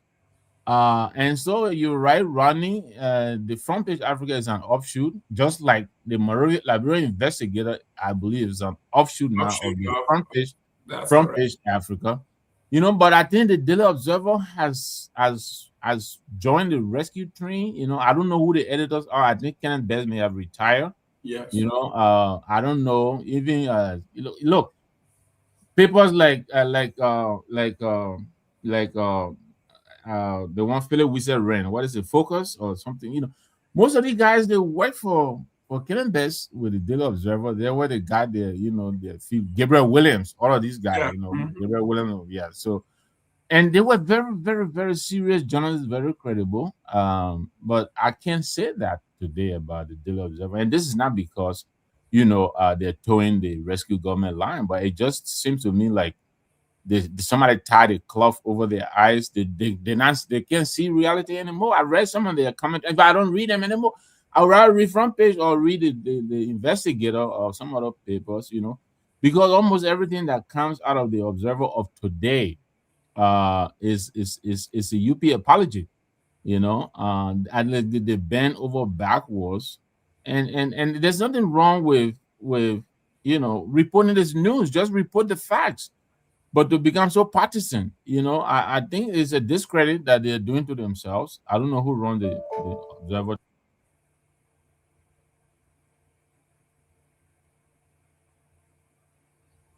I think Victor Nagbe is in Liberia. His internet is buffering, and he's going in circles. Either the NSA got him, but yes, he's having problem with his connection there.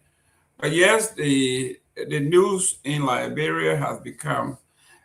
You can pick up the newspaper some of the newspaper and know exactly where they are headed, or you can find out, or you can guess where it is heading. What the end will be, you can tell. On the front page of Africa, the star writer today, Cummings joined Kagame, Tinubu, Conte, Dangote, and High-Stake Africa CEO Forum in Kigali. This is the photograph that Front Page Africa is running with. And it has there, Cummings joins Kagame, Tinubu, Dangote at High-Stake Africa CEO Forum. Kigali, Rwanda, former Coca-Cola executive and political leader of the Alternative National Congress, Alexander B. Cummings, has joined some of Africa's most influential political and business leaders at the 2026 Africa CEO Forum in Kigali. Rwanda positioned himself among key voices shaping the continent's investment and economic future. The 13th edition of the forum, regarded as Africa's premier private sector gathering, has brought together more than 2,800 CEOs, investors, head of states, and ministers under the theme, Skill or Fail. Why Africa must embrace shared ownership. Among the high-profile participants are Paul Kagame, Bola Ahmed Tinubu, and billionaire industrialist Aliko Dangote. Cummings, widely seen as a contender in the Liberia 2029 presidential race, is also participating in the strategic discussions focused on investment, industrialization, and Africa's economic transformation. The Africa CEO Forum is where conversations that shape this continent's investment agenda takes place. Cummings have been at the table with the leaders and decision makers who are driving Africa's economic future is important for Liberia. Cummings arrived at Kigali, the forum, for more than 4 decades of global corporate leadership experience. Before retiring in 2016, he served as Executive Vice President and Global Chief Administrative Officer of Coca-Cola Company, where he also led the company's Africa group of corporations. Earlier in his career, he became the youngest senior executive and highest ranking person of African descent at the Kehleboe Company. He currently serves on the board of S.C. Johnson & Sons and previously held board positions with Chevron Corporation and African American Institute. This is Cummings in Kigali. He is sitting in a room with these guys, and he says here, you can see Ahmed Tinubu in the front, and then the Cummings sitting. Obviously, these are photographs that were superimposed, you can tell. It's the Africa CEO Forum. Cummings joined Kagame, Tinubu, and Dangote at High-Stake Africa CEO Forum. So Mr. Cummings wants us to know that just being among these folks, being in this gathering, you think it is good for Liberia. Let me go to Victor. This is what Cummings is telling us. It's about being at the table, and he's at the table. He thinks Liberia will benefit. It's a decision being among the decision makers who are driving Africa's economic future is important for Liberia. That's his take. Yeah. You know, look, let me say this as best and as neutral as I can sound, right? I don't know Alex personally, right? But I followed him. I listened to some of his deliveries, his intentions for Liberia, his pedigree. There has never been any doubt that Alex is a capable, seasoned executive. And so I have a lot of respect for him. I really believe if he were given the chance, he would do a lot for Liberia. But the problem I see with him is he's not taking his own advice. He always says, doing the same thing and expecting different results is insanity. There's no doubt that he has the qualification, the capability, but he has not found a way to market himself, the message that will connect and resonate with our people. And again, I will repeat here, he appointed me as one of his national policy advisors. And there was some suggestion that we made, we put through the pipe. I am sure Luis, who is a very close friend of mine, he was heading the TPP, campaign. And so we made some suggestions. I believe that his message is not penetrating, it's not resonating, And so, yeah, and I mean, much respect and credit to him for for hobnobbing with the execs of the world of Africa, but I don't know if it is going to add anything to his portfolio, his pedigree. I think a lot of the people know he's qualified, but for some reason, he is not gaining traction.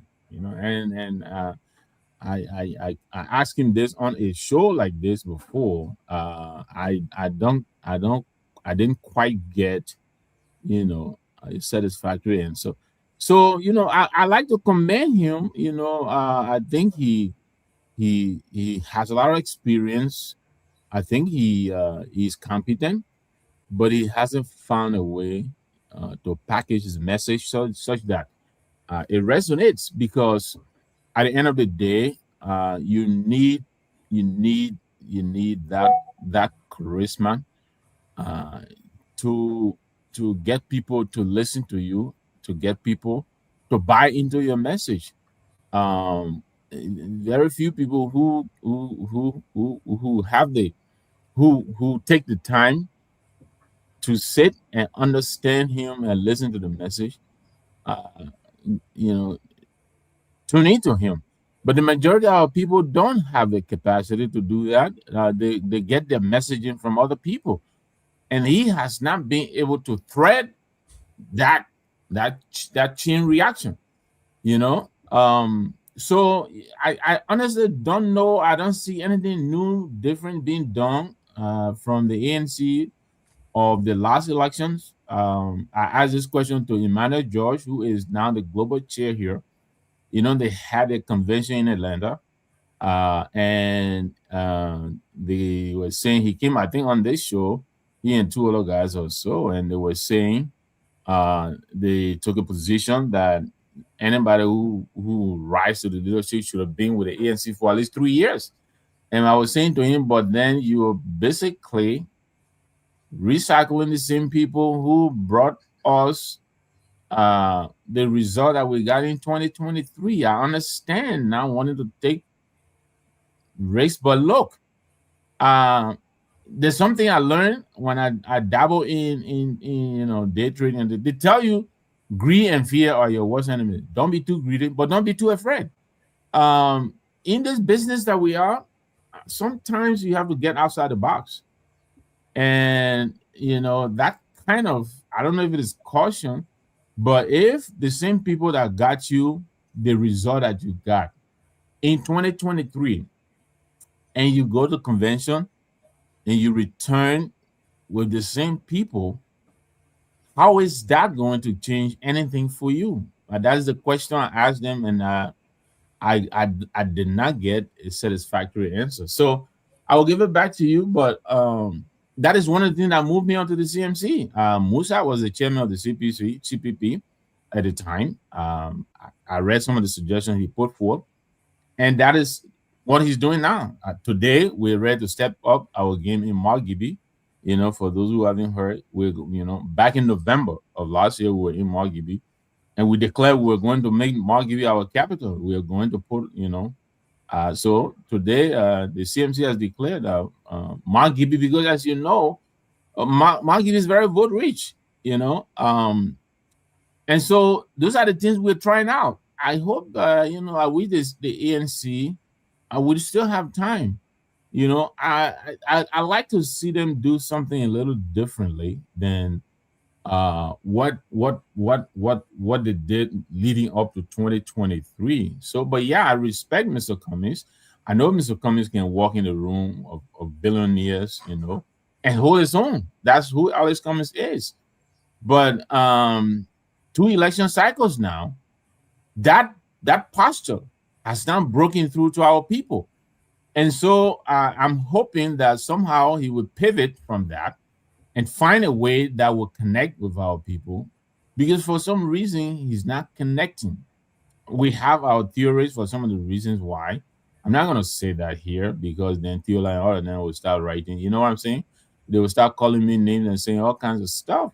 But, I will give it back to you. That would be my suggestion. They need to find a way to repackage the message and repackage Mr. Cummings so that he gains traction. Right now, I can't say that he's tracking very well, and then I don't see any significant changes being made post 2023.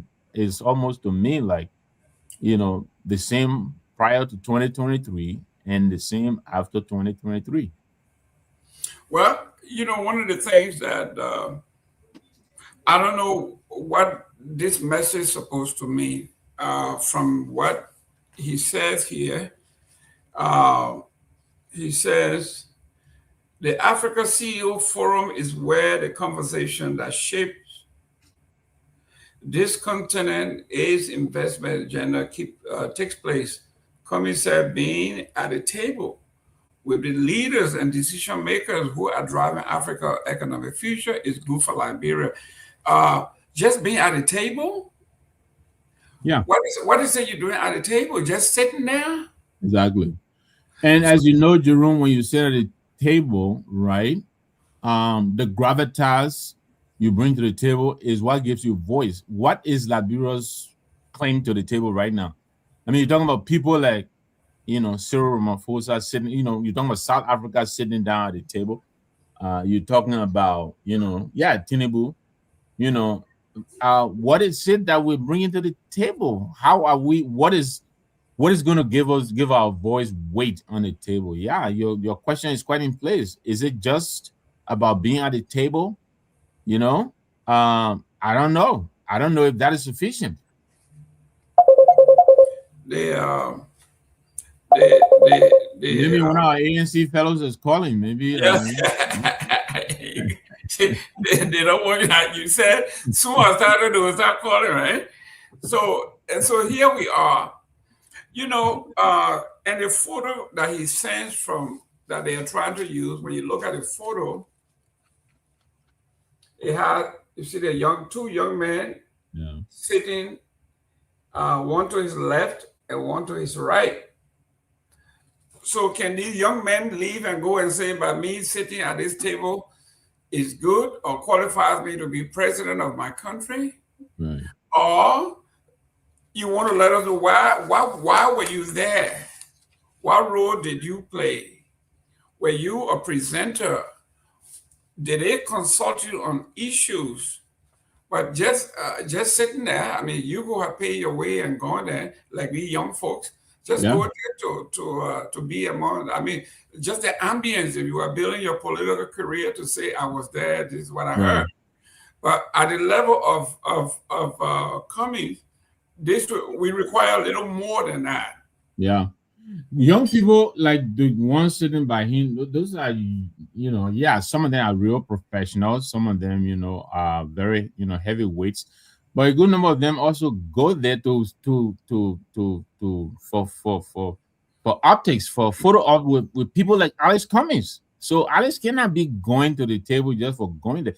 Most of the young people, they go there to harden up, rub shoulder with the likes of Alex Cummings and build their resume. I attended a meeting with Mr. Cummings here and so. Yes, but then it's people like himself. What is it that what is he doing there? He should, he can't just be just going to sit at a table. I think he's gone past that now. He's long past that. And the second photograph, I don't think they meant to send this, but it went. This is it. This is a photograph of all the major leaders, and you see he's not in this picture. There you go. This picture has Paul Kagame, Kehleboe, the other president, and the adjutant, and he's not there. But this one was superimposed, right? It looks like but you can see that these are different shots. Yeah, the angles. Right, the angles you can see. They're not coordinating. His arm is behind Kehleboe's elbow and all of that. So if there was a PR stunt, this is what I keep saying to these guys. Don't make a hill or don't make a mountain or a molehill here that everybody can. People who got critical eyes will look. Yeah. Okay. By saying I was at a meeting with these folks. I tell you this, it is unfortunate, Jerome, that I think Alex was out of the country already attending this summit, because I think it's built to be a major summit. I get that. And the ANC would like to make hay out of it. I get that. But I wish he had not left before the Moriah Yakula, because the Moriah Yakula thing is giving them a lot of press. I think this is, I think there is for them. Mm-hmm. Yeah, that is a story for me that I would stretch to its limits and make a lot of press, hay out of it. And a lot of interest that story has generated almost any and everywhere you go. That's the first thing that the analytics brings it to bring it to the fore. That is a story that I think will really help the ANC as well, even though it is not a policy story. But sympathy in these matters, sometimes you people can begin to take a second look. But of course, this story with him attending this conference is important, and so they will also want to run with it. But I honestly, I don't know. And again, I am not putting them down. I believe, that this is important to them, and I think it should. But the question that I think, serious-minded people are going to be asking are some of the questions you're raising. What is it that Alex is doing there? What is he bringing for Liberia? What is the conference going to do for us? Is it just going there and presenting a policy paper? What is it? So maybe when he gets back, I don't know if he has, hopefully he's going to do a press up and tell us what is it that he's bringing. Maybe he brought a package that will help spur the economy and create jobs. I don't know. I know that he had a plan within the first 100 days, to put the youth to work, ecotourism, all of that. So, maybe. But for now, I think the questions remain. What was the essence of him attending this trip? What is it going to do for Liberia? For those of you who don't know how these teams work, these major conferences are scheduled for specific folks. Then they also ask that you can register to attend. If there's a fee or whatever, you can attend. Then there's another group that they invite.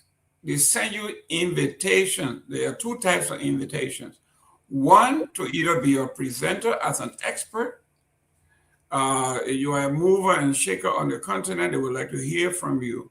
That's the first group. And the second group, that those are observers. And then the third group are those who register to be in that forum. and you do not attend all the meetings, because when they say the meetings with the CEO, behind the scene meeting, those meetings are for invited guests.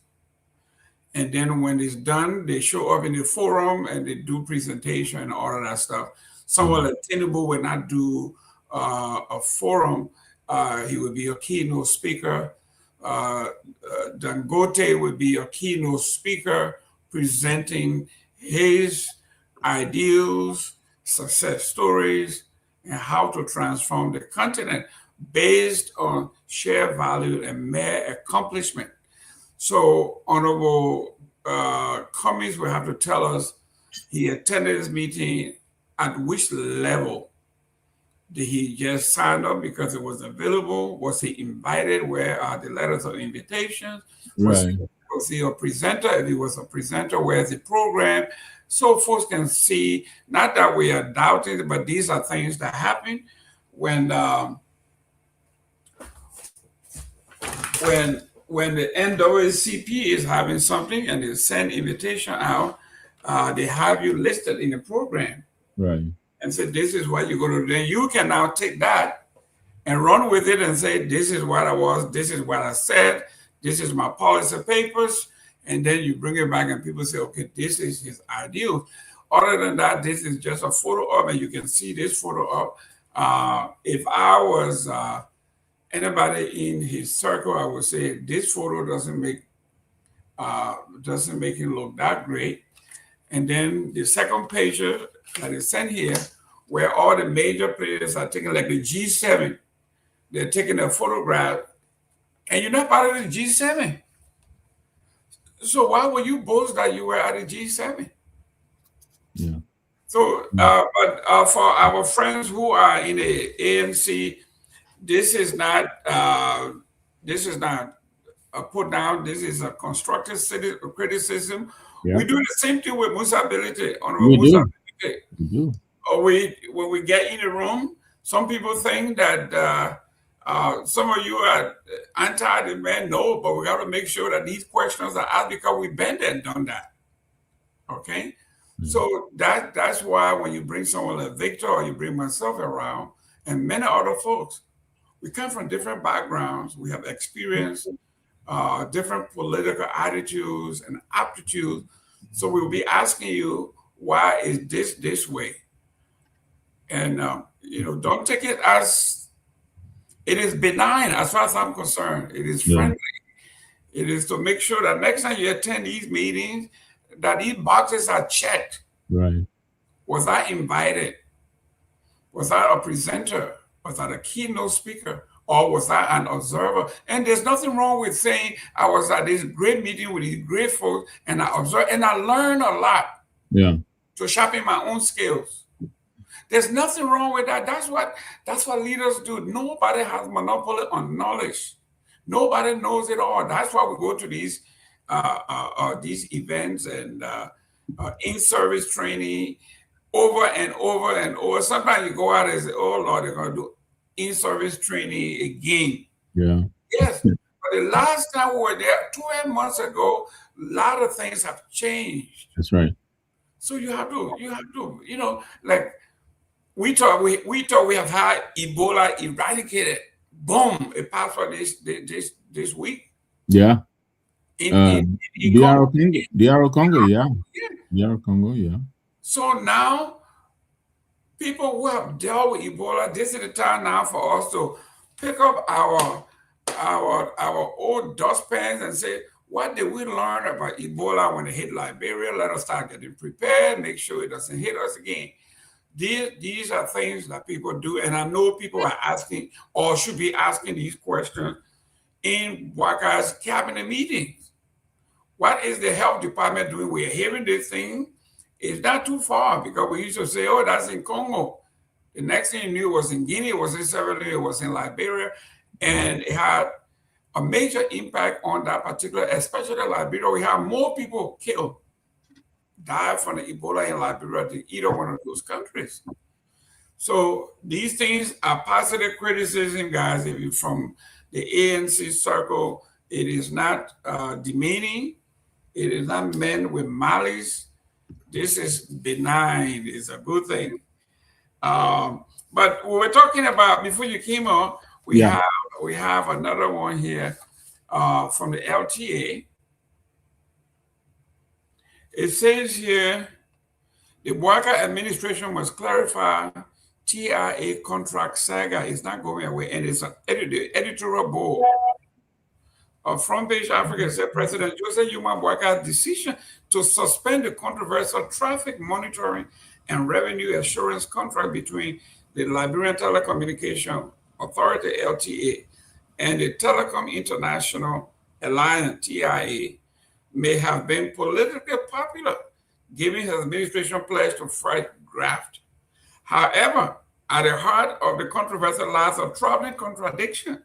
The executive mansion insists the contract was tainted by fraud, procurement violations, and irregular amendment, while the Ministry of Justice, the government chief legal advisor, had already issued a formal opinion affirming that the agreement was legal, valid, and enforceable.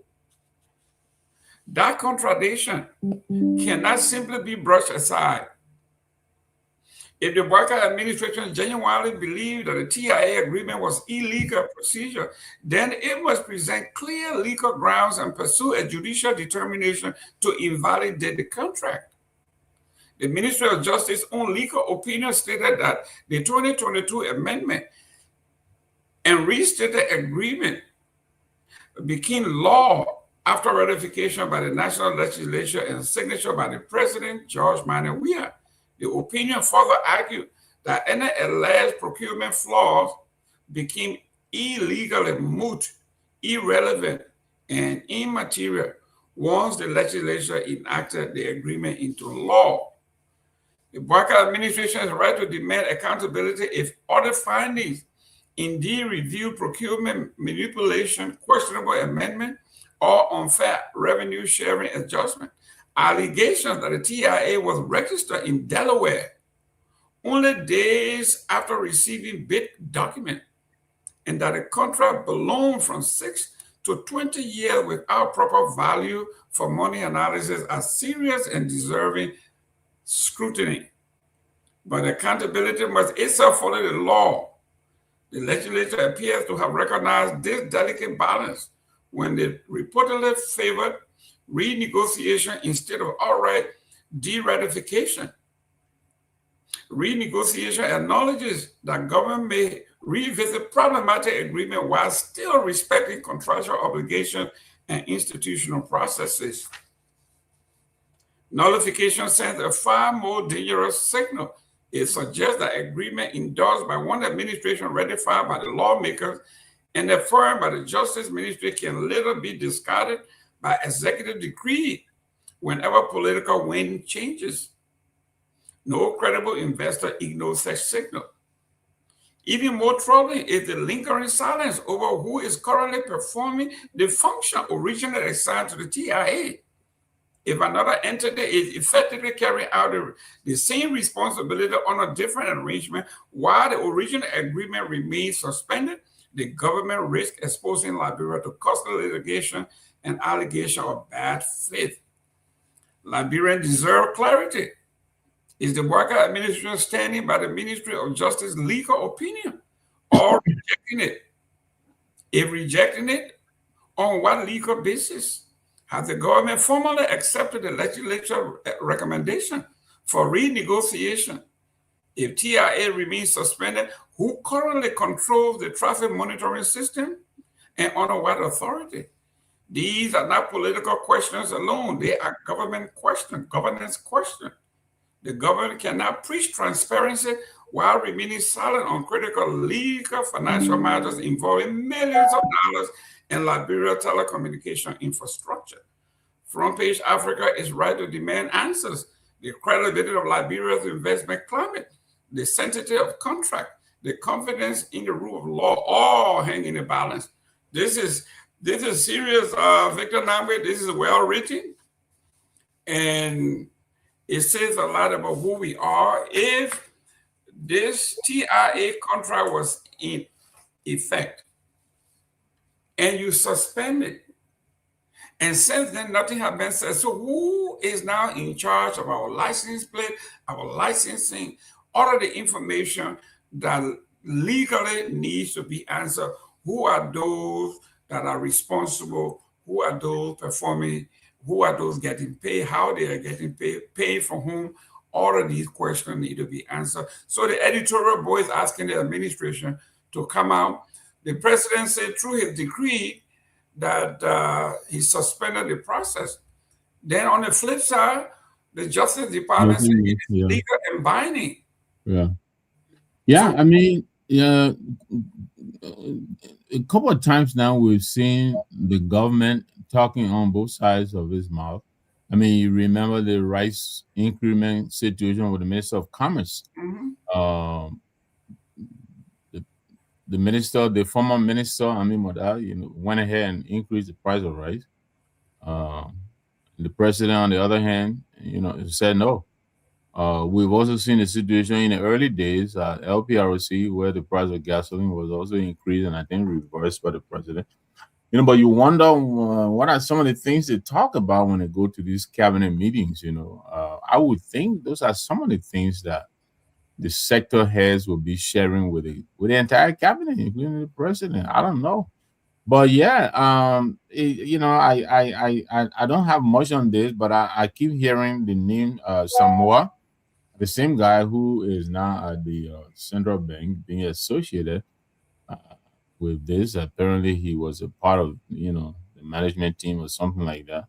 But yeah, this is concerning. I think the president will probably win the day here if we have to go with that. But the justice minister has already given his opinion. Honestly, I don't know what to say about this, Jerome, except to say that this to me is a representation of discord, within the government. But the president is the commander-in-chief, and the chief policy makeup in the government. So I guess he would take the day, but it is concerning. The government seems to be a loggerhead with itself. The justice minister, the justice minister, remember, he is that one minister in the government who is protected to disagree with the president. He can disagree with the president and give his opinion on why without any repercussion coming to him. So I don't know how it's going to play out, but this is not the first time we've seen, government actors or functionaries, heading sectors coming up with proposals in government, public, making them very public, and then the president will also publicly reverse them. To me, it's not a good look. Well, ladies and gentlemen, the question that Front Page Africa is asking, the administration might clarify TIA's contract saga. If the contract was in full force and the president suspended the contract, it's been months. People are still paying for license plate, driver's license, they're still doing all of it. Who are those that are in charge of the transaction? If this company was barred from doing that, and the Ministry of Transport is not doing it, then who's doing it? Who's collecting the money and who are they reporting the money to? It's been months. So we have, there's a lot of money being raised here through the licensing, license plate, and all of these things. They took that functionary from the Ministry of Transport and the subcontractor to somebody else. And the president said that contract has been scrapped because it is illegal as far as he is concerned. And the Minister of Justice says it is legal. So it hangs in a balance for months. Somebody is collecting money. Somebody is providing license plates. Somebody is providing driver licenses. Okay? Somebody is paying money to somebody. To whom are we paying this money? How is the money being channeled? In the midst of all of these smoke screen, they're doing this and your attention is here, expelling Yeke and all this stuff. These are the major questions that need to be asked. This is why Front Page Africa is. But let me ask you though, because I'm a little bit confused. So there is the TIA and then there is the LTMI, the Liberia Traffic Management? Yes. Oh. And then there is the LTA. Right. So the LTA and I thought the Ministry of Liberian Transport Authority, right? Right. That is what under the Ministry of Transport, right? Correct. Okay. Now they were removed from this because the government subcontracted that particular aspect of it, and the country said no, because that ministry was established by a statute, by law. So you cannot take part of a functionary and subcontract without going back to the legislature and passing another law to make that happen. So it was illegal. It was based on that the president said, this is illegal, you can't happen. But then just like we saw in the Supreme Court case, the Supreme Court ruled that whatever was happening in the House was ultra vires, and that they should return to status quo. And this Justice Minister, he wrote, he says, listen, we are going with quorum. The Constitution say, the Robert Rule of Order say, wherever quorum is some ridiculous logic. But this is where we are again. The president is in a precarious position where he has ordered his decree that the contract is null and void. And the Justice Minister said, no, this contract is legit. So the question here is, the administration must clarify the TIA contract. It has to. While we are consumed with the TOE thing, the Yeke Koluba thing, there's a lot of governance issues that are going on behind the scene that involve millions. Yeah. No one is discussing these things because we are following this smoke screen every night. They make sure that they are just distracting everybody else from the real issues that are going on. And they bring a shiny object and just you feeling sleepy, you feeling sleepy. You follow, they're doing that. But talking about Kakata, Mangibi, the importance of Mangibi being the central or the fulcrum of the CMC. Right. Mangibi's proximity to power, proximity to the capital, proximity to commerce, proximity to law, proximity to everything makes Mangibi a very central center for any political party or any business. If you were doing business in Liberia and you wanted to be out of the commercial capital, but not too far, where you have access to the waterway, to the airport, to everything, Mangibi is the place to be. Absolutely. And you're right. We're looking at the saturation of Monrovia by, all the political institutions. Yeah, I understand there is a law, I think. I have to look, but there is a law on the Elections Commission requirement for all parties, I think, to have a headquarters within a certain distance. So we'll maintain of it. But we think Mangibi is really is well situated, just like you're saying, it's close proximity to the center of power. It's not far from Monrovia, and yet it's not as encumbered as Monrovia is. And so we think we can do a lot in Mangibi. It's also very densely, it's very, very, good reach, and so we're looking at that. But we think a decision is imminent to to use Margibi as our base, and spring out of there, easy for us to go to Basso from there. It's easy for us to go to Nimba, go to Maserado, So yeah, the party released a short statement today, not a statement, but a little clip to announce that we said that back in November. We now think we should actualize it, and so I think the party is getting ready to set up shop in Margibi. You're right. Margibi is very strategic.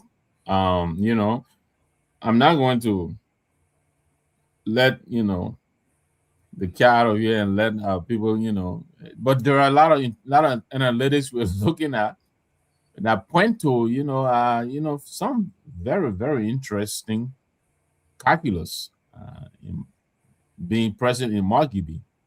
And so we're looking to exploit that. We want to get in there and put our foot down. We know that sooner or later, those people who have the capacity to see what we are seeing, we think they will be coming to Margibi very shortly. And so we're trying to get ahead of the curve. And so, yeah, we think we should take a very closer look at Margibi. It offers almost everything that Maserado does. And yet, because it's not Maserado, it is very cost effective. You can do a lot in Margibi for a little, and you could do a little in Monrovia for a lot. So those are some of the considerations that are pushing us to plan a market in Margibi. Margibi is the place to be when you are talking about geography. You have all the major corporation. Firestone is right there. Yeah. You have the Farmington River is right there, huge. It leads right into the Atlantic Ocean. You have the airport there. You are 20 miles, 27 miles from downtown Monrovia. The road is good. From Monrovia, you are about maybe another hour away from Bombay County, 2 hours away from Cape Mount, another hour away from Bapulu. So listen, it is an ideal place to be. It is not congested. You can do a lot in Margibi. So I know the last time I spoke to Honorable Musa Ability, whatever it is worth, I gave him a thumb up on that. Because if I'm coming, I would be in Bassa. If I'm coming from Buchanan, I'm less than maybe a little over an hour away from Buchanan there. So you can run to Buchanan within an hour. That's right. You can run to Riverside within 2 hours. Yeah. And then one you in Riverside, another hour you in Sino. Yeah, that's right. So I mean, it is a no-brainer. It is. That's why I would go for whatever it is worth. I think Honorable Musa Ability should go for it. Everything in America, you know what they say in the business area and on Wall Street. Location. You can't beat it. You can't beat it. If I want to visit you, Honorable Nagbe, and I ask you, how do I get to your house? Well, you have to say, you got to come to Tinker Village, make a left, go all the way down to the coconut tree, make another right. Ask anybody where I am, they will tell you, you just lost your client. Yeah. But if I told you, when you get off RRRA, soon the plane puts you down, our drivers in the van is going to be there to pick you up, and you be home, you be at our office in 20 minutes. Yeah. In 20 minutes. That's what we are talking about. And if you were coming to visit the CMC, and all push came to shove, you can check right into the Farmington. The Farmington Hotel is right next door. You can check right into the Farmington onto the next day, just in case your flight came in late. You do not have those amenities in Monrovia. If I was coming, like when we went to Liberia, when SM Brussels, we got there like 11, 12 o'clock in the night. If I don't have a ride or I couldn't go, I just check into the Farmington Hotel to the next morning. Right, correct.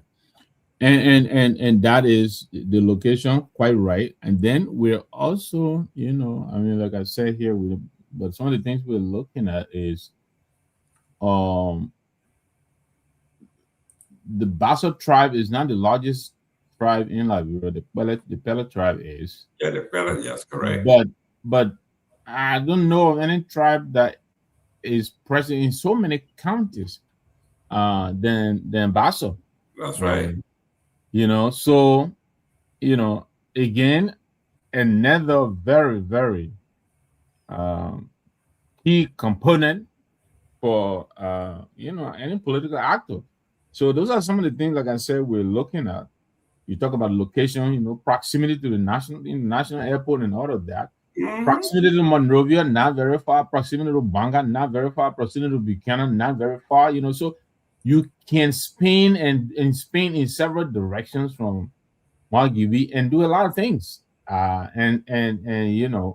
We think it's a very, very ideal location, and so we I think a decision is imminent that we will set up shop in Margibi. While Margibi is still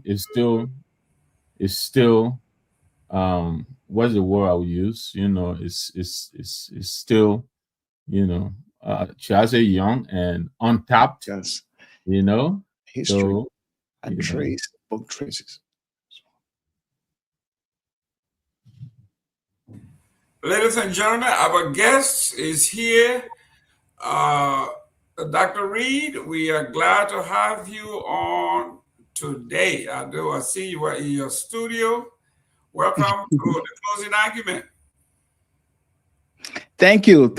I'm grateful to receive this invite, and I am willing to have a conversation about our beloved country, Liberia. And thank you so much for conducting this talk show to bring awareness to every one of us, whether you're in Liberia or in the diaspora. It is a very good platform. Thank you, Jerome. Thank you very much. With me is Honorable J. Victor Name, Dr. Reed. Red. Red. Yes. There you go. Welcome on set, Dr. Red. It's good to have you. Look, I gotta say here, I'm conflicted, and I just gotta go at it. I read your review of the Dopoh movie, and I absolutely agree with the points that you raised in there, representation and the rest of it. So I have been excited waiting for you to come on to talk about it, because I'm of the same opinion. We had the producer here, another young Liberian I respect a lot, but I was also troubled by the trailer that he brought on, and those these people interviewed in the trailer. I thought the representation was not broad enough, so I've been excited. But then, as we're getting ready to come on, one of our panelists is telling us that you've been charged with a sexual offense. Is that something you can talk about? And so I'm ready to get into that, because this is something that was legally alleged against me. That was a long time ago, but I'm not willing to get into that because it is not a focus of our discussion today. But I'll be glad to talk to you probably about it. All right. Yeah. Excellent. Yeah. Let's talk, before we get into that, let's talk about the book. I'm looking at this book here. Talk to us a little bit about this book. It says The Nation's Soul, while Liberia. Yes, you go ahead and talk to us about this book first, and we'll go through that, and then we'll go through sure. And I will be glad to talk to you more about it, because it is a book that is coming up pretty soon on the 17th, and it's about our nation's soul, and it's all about piercing call for Liberia to heal from the inside out. And it is not about making a case for perfection, because none of us is perfect, including our leaders, including civil servants, as well as those who would like to see that country in a better position. We all understand what we've been through in life as a whole, and we look at our country. For some of us who were there as journalists, work assiduously to bring to light some of the human rights abuses, as well as some of the pathway that our country took when it comes to governance as a whole. So this book argues that the nation's deepest crisis is not only political or economic, but moral, and that lasting progress of our country depends on restoring truth, restoring accountability, and shared responsibility.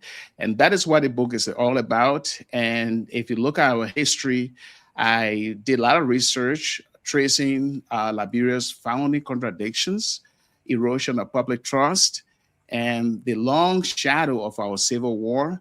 Then I point toward a renewal through ethical leadership, honest education, and community-centered values. So this book is both a sober diagnosis and a hopeful appeal.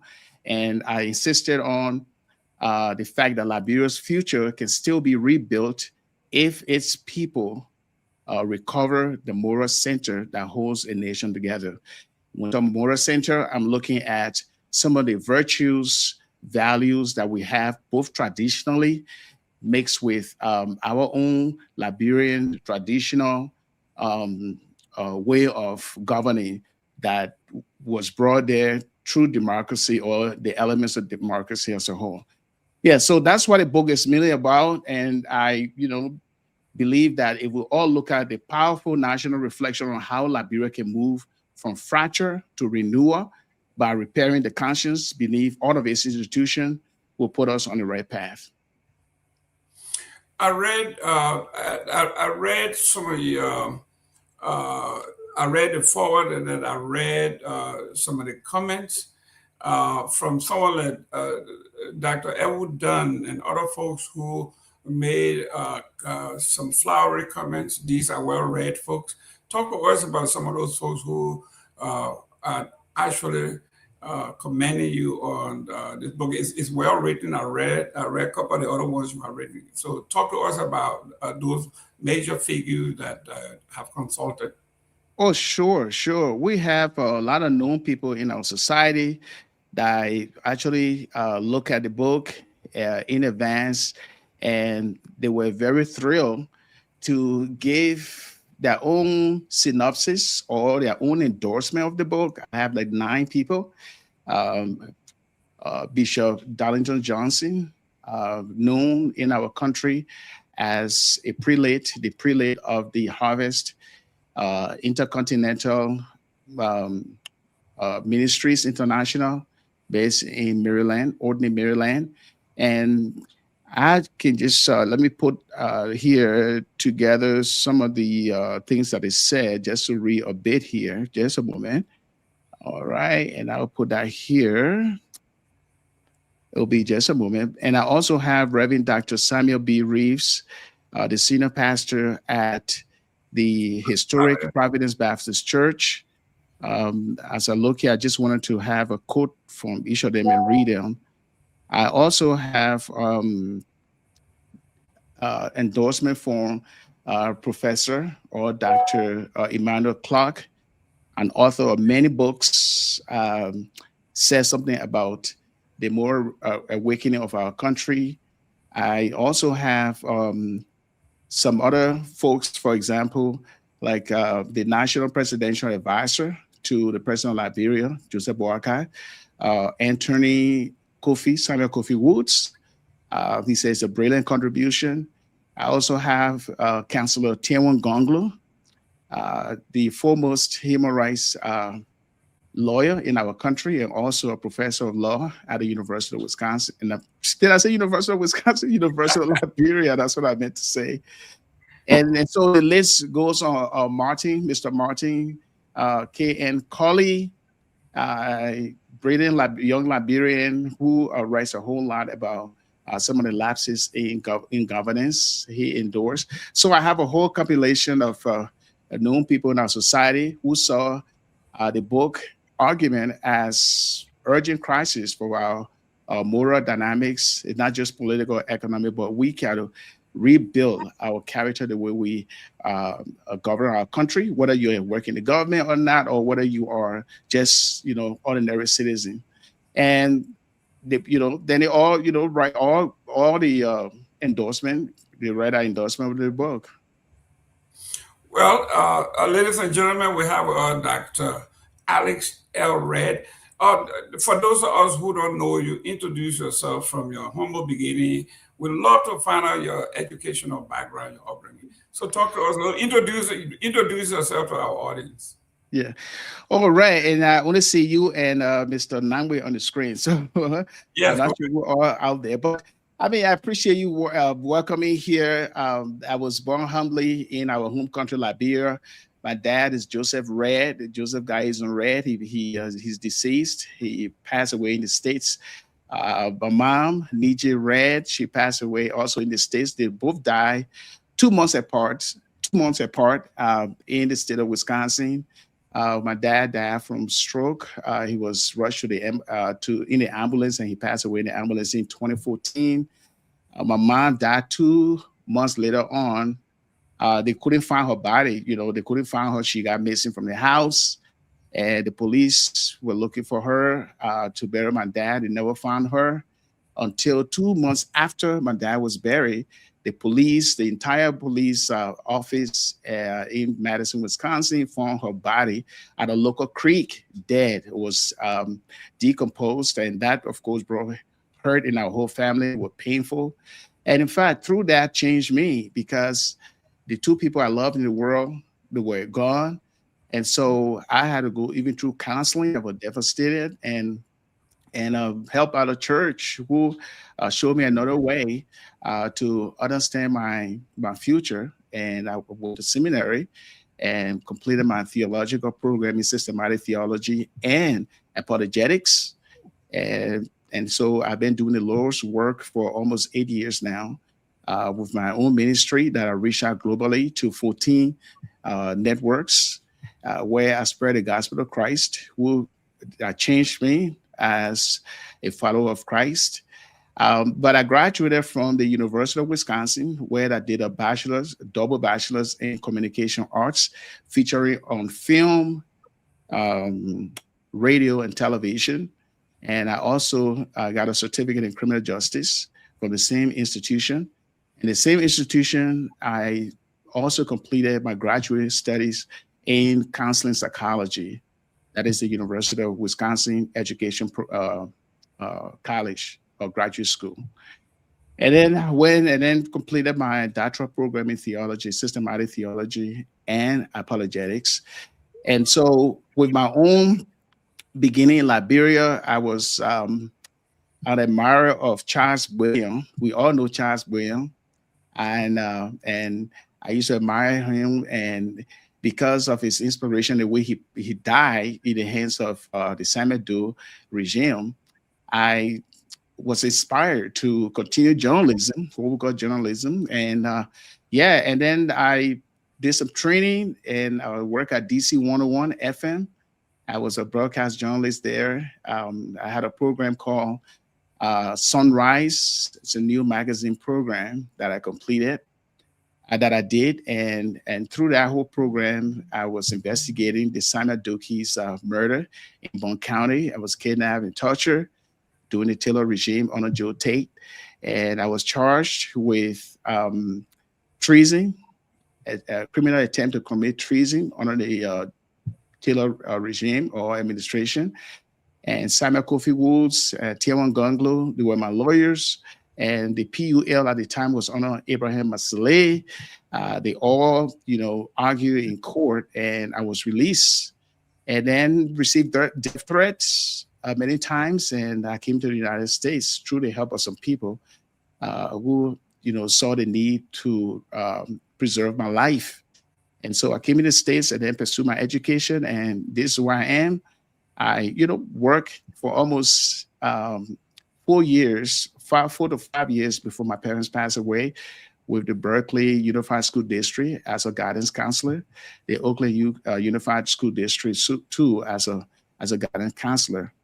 And I love writing, I love reading, and I also love helping people out in every way, but mainly from a theological perspective. And that's what I do. I read a lot of other books. I read about 10 books now. And we're talking about country Liberia. This is my book right here. This is Liberia's Search for Freedom, Uniting the Nation by Faith. And this book sold about 21,000 copies, and it's still selling on Amazon. I've also reading other books. The next to that was Cultivating Liberia's National Pride, which is this one. How can you be proud of your country? If you love your country, what are some of the things that we can do to strengthen institutional trust? And also our own civic duties as citizens of our country. And so, and more, some other Christian literature you can find all at Marlex, M-A-R-L-E-X, publishing.com or Amazon.com or BarnesandNoble.com, which is BN.com. Yeah, so I believe that is, in a nutshell, that's me. Tell us about your high school. Where did you go to high school? Monrovia Central High. By Buse Quarter, you know, if you go down Kenjosi Road area. Mr. Nagbe, do you remember that? Mr. Nagbe, you're the Monrovia boys. I'm from yeah, that used to be Topoh High School, right? Yeah. But it was Monrovia Central High when I got there. And I was in school there with a lot of other people like Jerome Gayman, who is now working at the embassy in Washington, D.C. for Liberia. A lot of other people that I know, but they were senior at the time, 11 or 12, and I entered there from 10th grade. But 9th grade, I went to Newport Junior High. Newport Junior High. Middle school. Yeah. Okay. Wow. So Jerome is right. You know, maternity center this way, the police station, the mansion that way is sitting right there. Yeah, that road goes and cuts across and go through Jalatown. That but that's. But that's is that what they used to call Charlotte? No. Yes. Yes. It's called Charlotte. Yeah, we were there, and I remember there. My friends, we had somewhere they call Kobo Shop area over there. One lovely woman, she used to cook, man. She used to cook cow skin and everything. I used to love the cow skin. But then I discovered later on it was dog that she was cooking. And I was like, what? Are you serious? You know what it says, right? If you want to eat a food, don't go in the kitchen. Don't look there, right? But at least you enjoy it. Nagbe, go ahead. Yes. So Dr. Ray, it's good to have you on set. Let me ask you, coming back to the recent book, The Soul of a Nation. I haven't read it, and so I just kind of Googled it quickly, and so the summary, based on that, I think the thrust of your argument is that we need to go back to our traditional values and try to mix those with modern politics. So recently, the argument seems to be rising that the Western style democracy may not be 100% suitable for our African setting. Just yesterday, my friend Kehleboe Gongloe called here, and he made something that sounded like that. Today, I got up and I read Seleke Kromah, another guy I respect a lot. He's having second thoughts about, Western style democracy, witnessing, what happened in Iraq, what's happening in Afghanistan, Gaza, and all this stuff. Mm-hmm. So, are you presenting anything close to this argument that we need to kind of brand our own brand of democracy, a mix of Western and our traditional values? Am I correct to assume that? Well, yeah, I appreciate that question. I don't lean too much into the political debate about the ideals of democracy in a sense where we have to get into that change. I believe that from a pastoral perspective, I believe that we need to check ourselves first. It could be, you could be a traditional, let's say, indigenous person, and you believe in your own society, the Poro society, the Sandy society, all the societies we have, they all have elements of democracy in a sense that we can blend with the values and virtues that the American Liberians, prefer from the beginning of our country. I trace Liberia's history from its founding motto, the love of liberty brought us here, to the painful gap between that ideal and the reality of unequal citizenship and one-party rule. And I also show how all of these contradictions fare into regional neglect, deep injustice, and eventually the civil wars that killed so many people and shattered public trust. So I look at a moral breakdown, okay, both in a traditional sense, the indigenous, and when I say quote unquote civilized at the time, we used to say, you got to be civilized, you got to be put on certain part with certain people in the society, learn and all of that. So, but my take is, if that person proposes an idea of the kind of democracy that will pretty much resemble our own way of doing things as Liberians, then we want to see that. But the moral breakdown of my book is like explaining what I call the moral architecture in a simple everyday terms. And that is whether people keep their word, whether leaders serve or exploit, whether honesty is rewarded or punished. And I also describe how corruption became a system, how ordinary people suffer, and how moral trauma all through the years of our civil wars still live in communities long after the guns were silent. So indeed, I encourage all Liberian citizens to look at our traditional values from those societies. They have elements there, and those elements can be taken and blend with our current or contemporary way of life, and to see how best our leaders can govern. But I didn't propose a particular thing or idea that we need to get away from democracy and then get to maybe dictatorship or any other form of or term that people usually describe.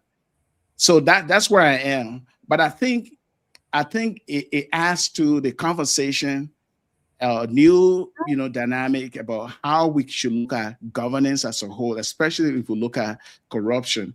And I believe, from my faith, if we really examine ourselves as imperfect people, okay, and if we really understand what we know as our Almighty God through our faith in Christ, then we must perfect whatever we know, values and virtues, into our everyday lives. That is, if I'm a public servant, I should not steal, I should not hate people, I should be able to bring up a conversation that will edify the spirit of my brothers and sisters. So those are things that I focus on, and I believe they are all signs of hope in our country.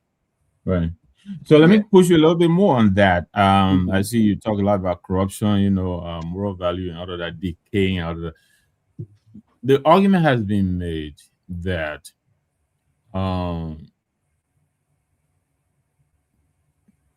poverty, the lack thereof of the means to survive may have been responsible for the majority of the people who are corrupting in Liberia.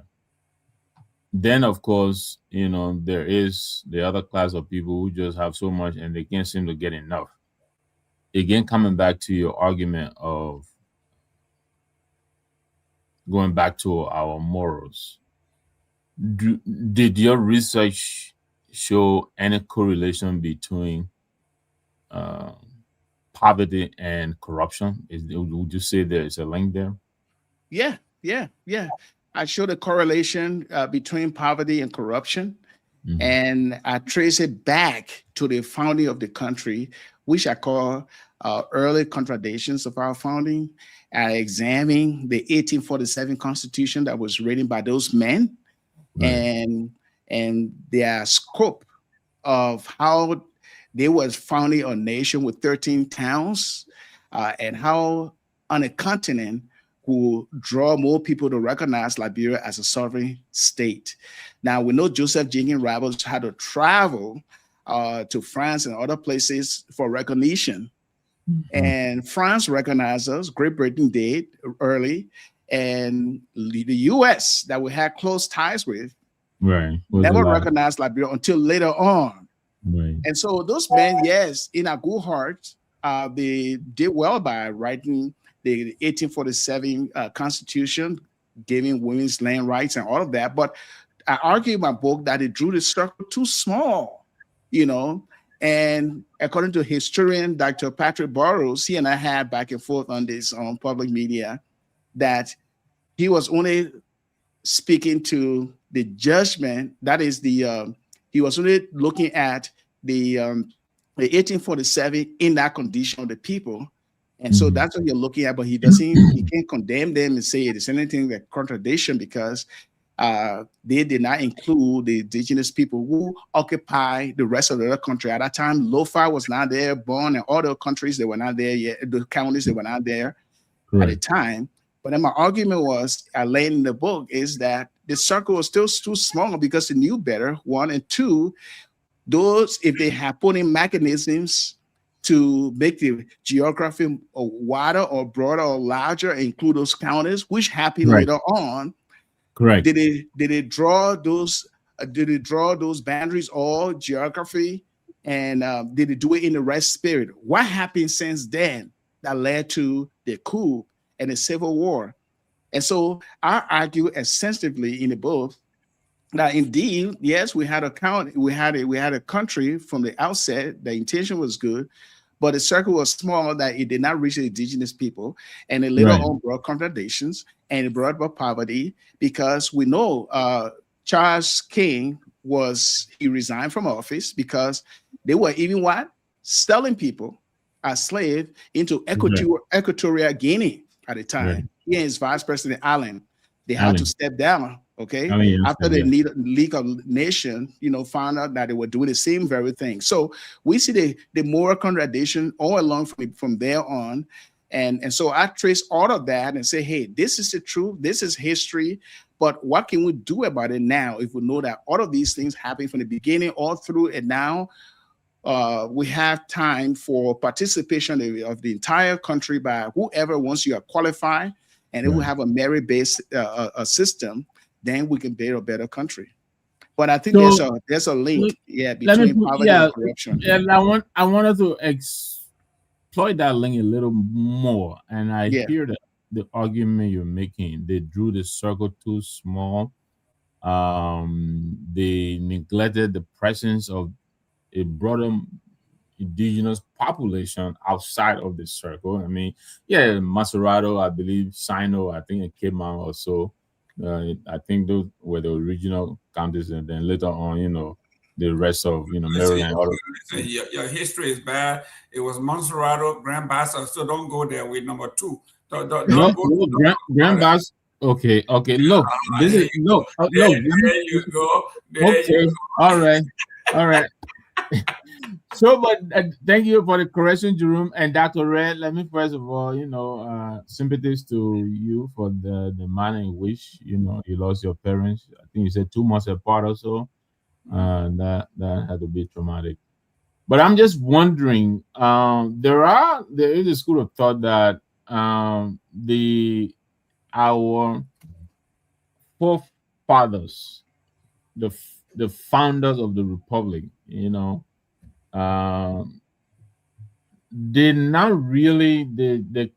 didn't seem to have been the commitment to establish a country as much as they were just looking for a place to stop, flee, the carnage of slavery from the U.S.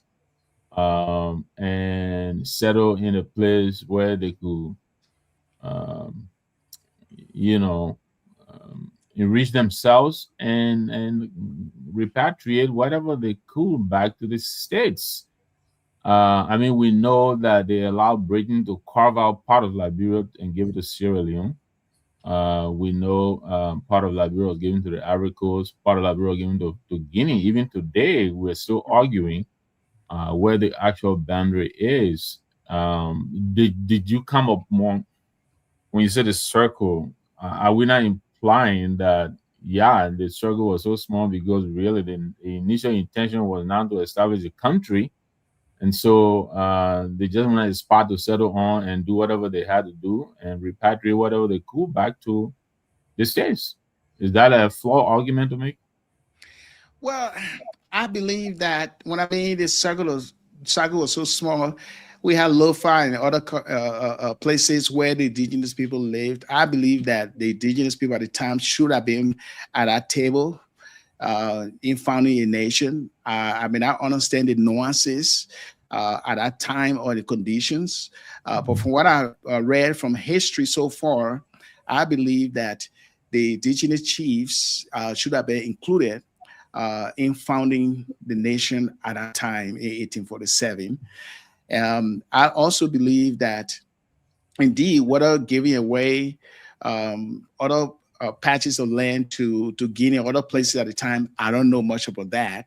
But I believe there were people, tribal people, with their own maybe chiefdom, or they had their own capacity to lead people at the time. And I believe that if they had included them at the table to see how they could include maybe some of them, the language might have changed in a way that will bring about inclusion instead of exclusion over the years.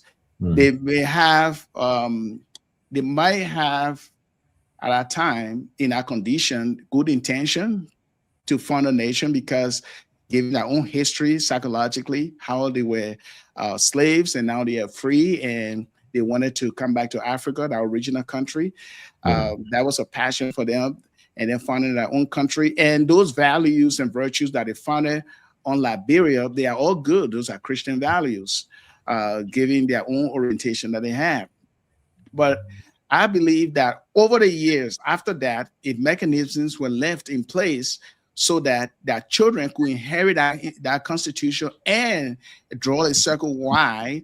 And if they drew the circle wide, from our history, do we know that the circle was wider later on, but did it exclude the indigenous people?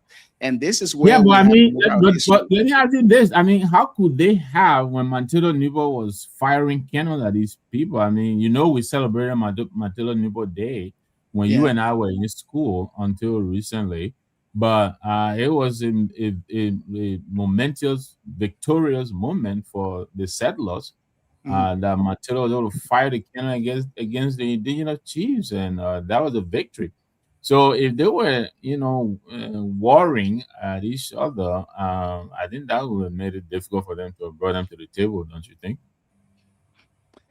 I mean, of course, but again, like I said, we are reading from history, and I read from a lot of historians, both nationally, internationally.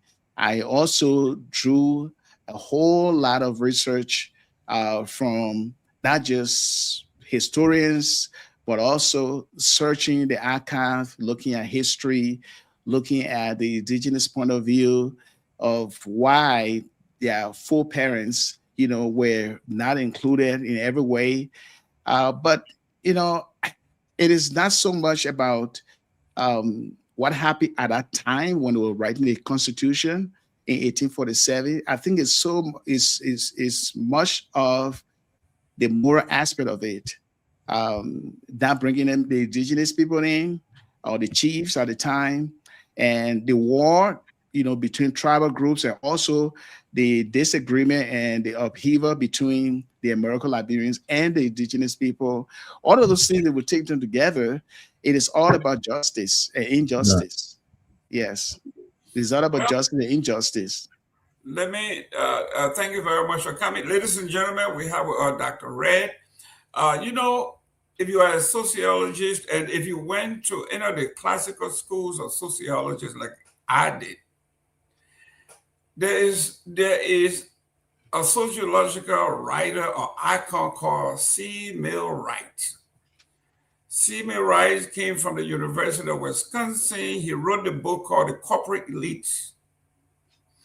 And he makes the argument that the United States and Western society has a system controlled by the corporations, the top tier politicians, and the top tier military folks. Those are the three institutions that run the country, basically controls Western society. So he calls them the corporate elite. C. Ray Mills, one of the greatest political writers, sociological writer, corporate minds of all time. He said the corporate elite, the CEO, they are the directors and major stockholders of largest, most dominant corporations and financial institutions in the world. The political directory, the key executive branch officials, top government administrators, and permanent politicians.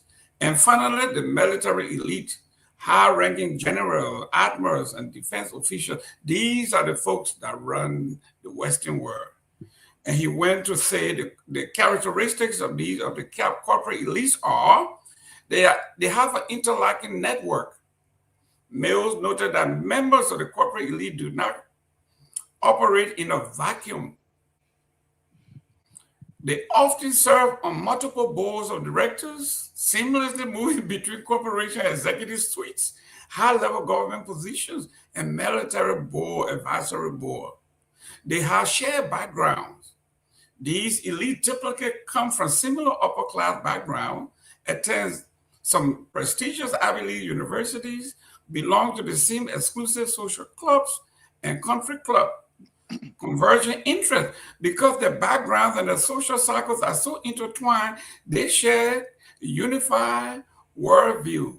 Their decision naturally prioritizing maximum corporate profit, preserving the capitalist system, and expanding national power.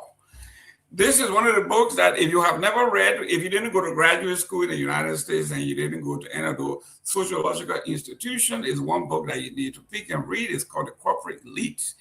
And this gentleman who is C. Ray Mills is one of the ultimate thinkers of our time. So those of us that went to school, we went to school, out of those guys that went to the University of Madison, University of Wisconsin-Madison, University of Chicago, those are the sociological institutions. So if you were blessed to have one of those professors or those icons teaching you, then you are actually a real student of sociology. But let's talk about this. Now let's pivot to this. We're going to come back to your service in Liberia as a journalist. You were assigned to investigate the murder of Samuel Doki. It was because of your work. You were captured, tortured, imprisoned. We'll come to that. But let's pivot to the topic you are on, which is we want to talk about yesterday was Unification Day.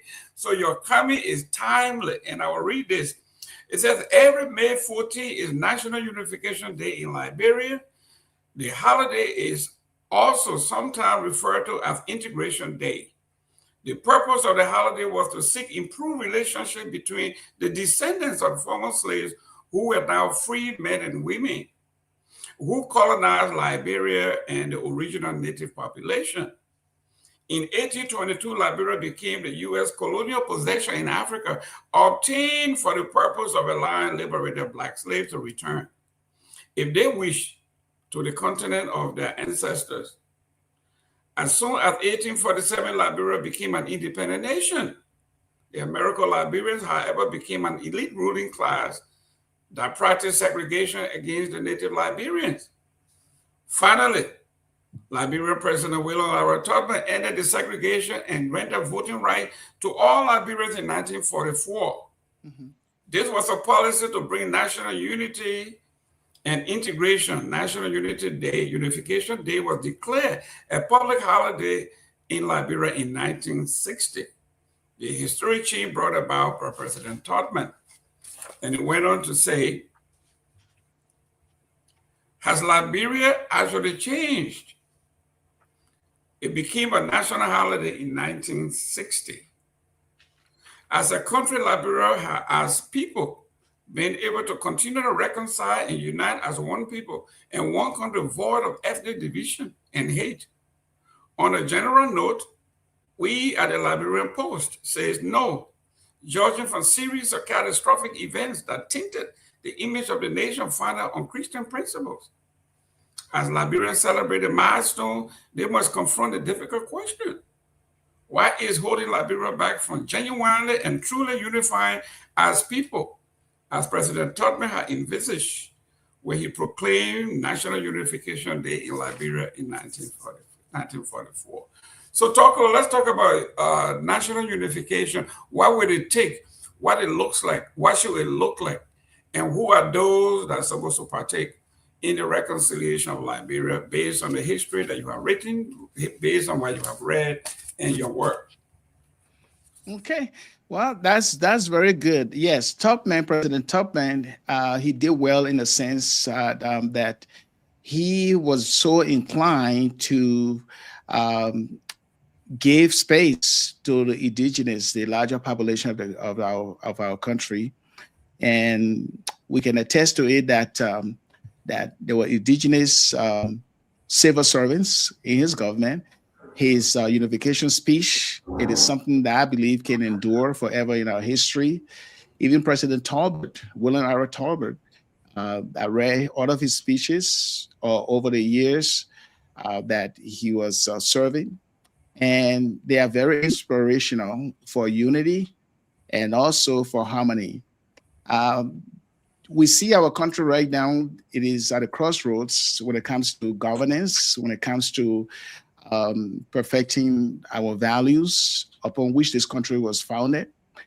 And so there's a constant tension and struggle that we all must resolve. And that, of course, one can argue that, yes, it came about with all of the injustices that went on all through our history.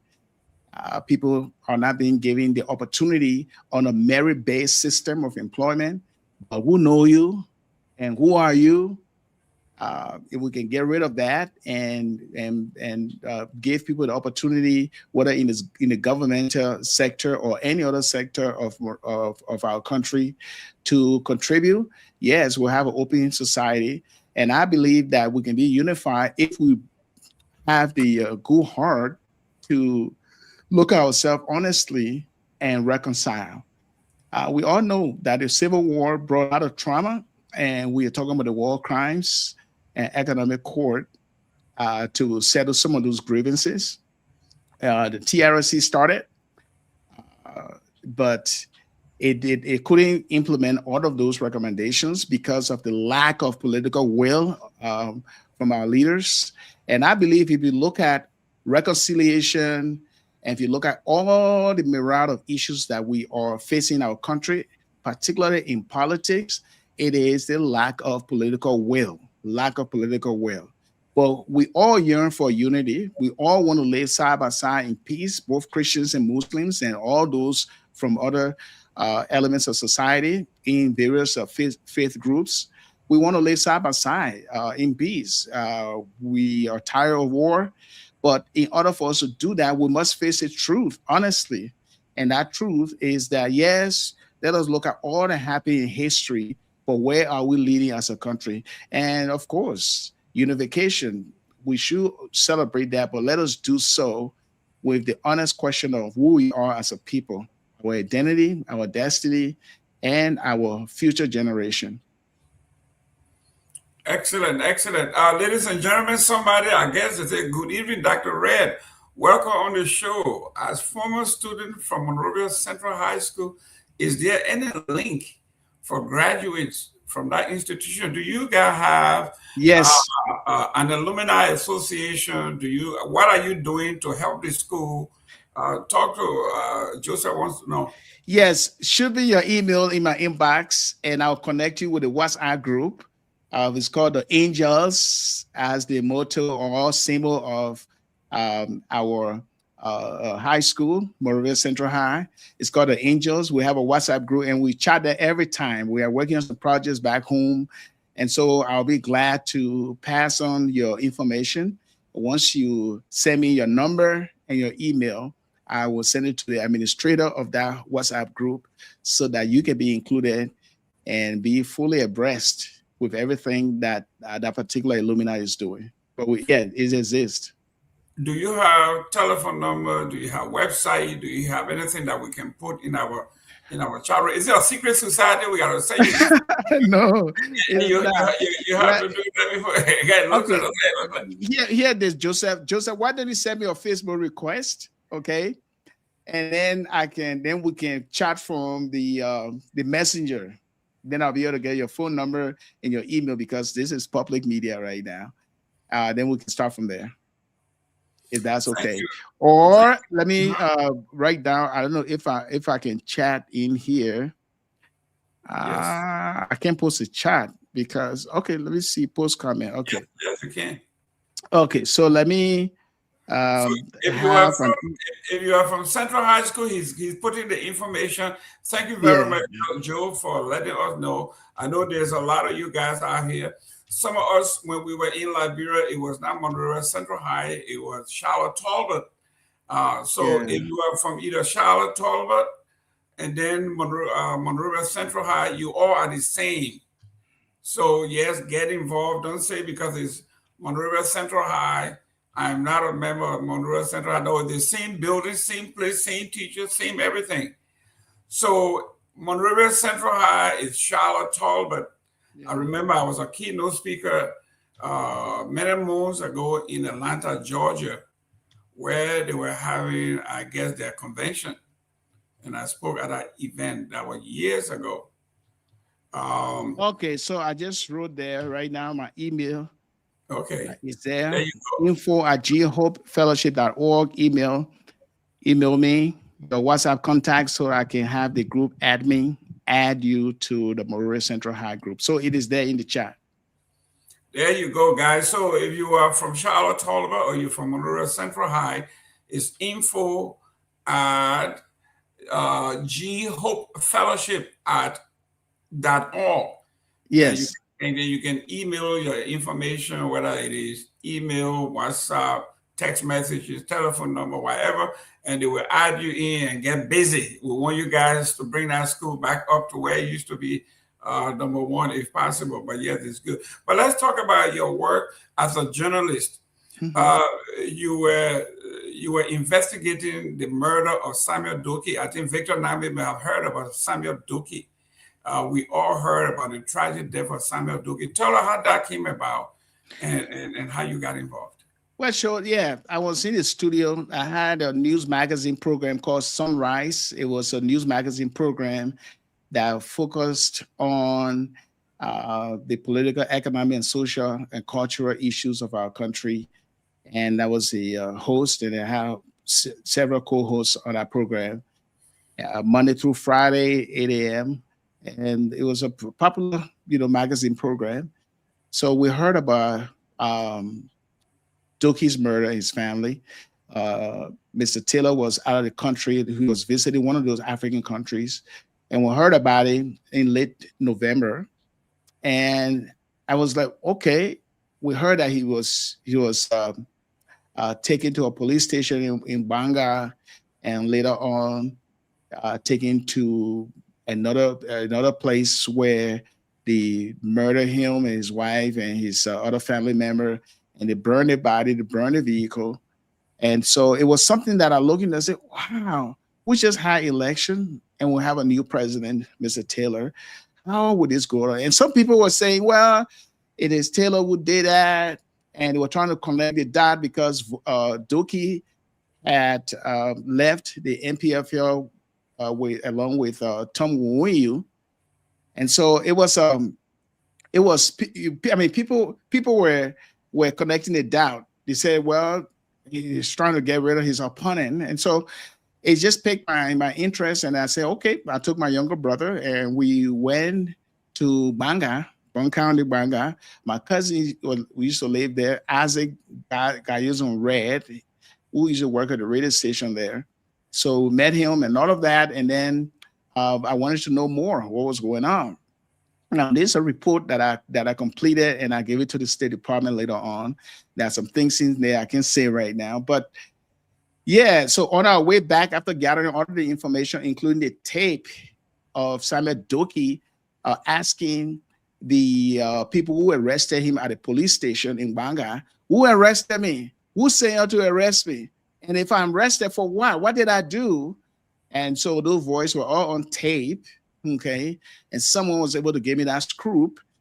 So when I left, my brother and I got in a commercial vehicle. On our way back to Swakoko, a group of men from another vehicle came and said, "Hey, everybody, get down."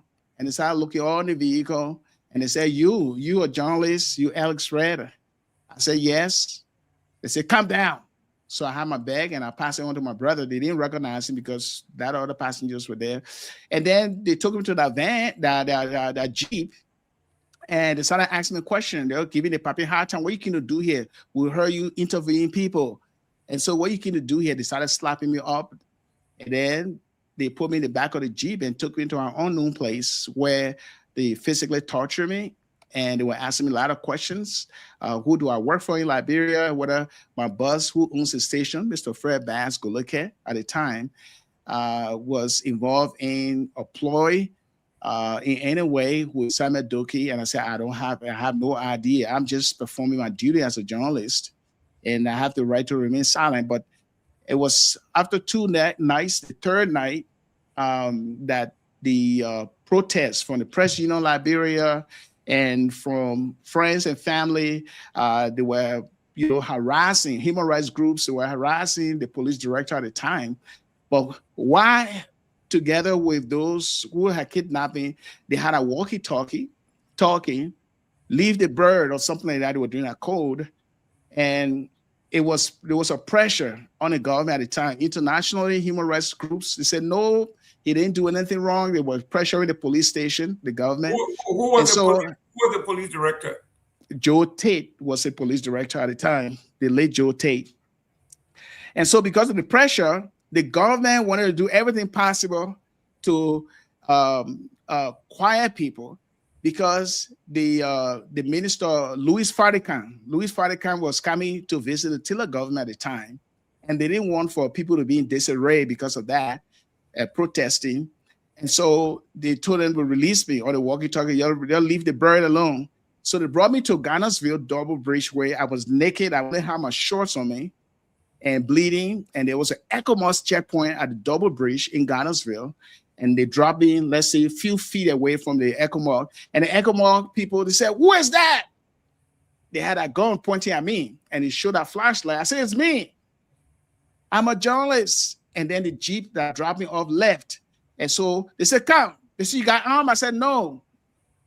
And I walked to them, and they said, "What happened?" I explained to them. They said, "Oh, you've been on the radio. People have been talking about you." They said, "You got missing. You the journalist?" I said, "Yes." Just within that time, there was a pickup full of police. They came, and they said, "Who is it?" They said, "Oh, this is John we're looking for." I said, "No, we want to take him. Let us take him to the police station." The ECOMOG commander said, "No, we can't take him. He's bleeding. We have to take him to the hospital." So the ECOMOG and 3 other soldiers, they put me in a Jeep and took me to Sri Relief Hospital. And I was there, and they started treating me with drips and other things. And it was like 2 o'clock, 3 o'clock in the morning. And by the time it was around 8, their group of police officers came. They said it was sent by Joe Tate, the police director, and he wanted to talk to me. And the administration or administrators at Sri Relief Hospital in Claratown said, "No, we cannot leave the man. He needs treatment." Said, "No, the police director." So they took their badge numbers down and everything, and they put me in a vehicle and went to Joe Tate office. We got in Joe Tate office. Joe Tate said, he spoke Basel, and he said, "I'm a boss. I saw your dad yesterday. Came Rebo, I say, Kamara be warning. So all you were saying was that I will give you small thing. Christmas is coming. I know this happened to you, but don't tell the journalists, because they're outside there and they say you are at the hospital. They follow you from the hospital and they follow here." So I will give you small thing for you to forget about it. Just say that grown-up boys, did that to you, but not the government. So I told him, why should I do that? He said, oh, if you don't do that, I will bring criminal charges against you and put you in prison. Just within that time, Samuel Kofi Woods arrived. Abraham Masale, the president of the press union, arrived. And all the journalists, they all arrived. And the press came. He spoke to the press. He said, this man is lying to the government. Nobody kidnapped and torturing our government. They didn't do that. They asked him, but look at the man's body, look at him. So the man would chop himself on and lie to do what? And he said, I don't know. So they brought a microphone and I explained exactly what happened.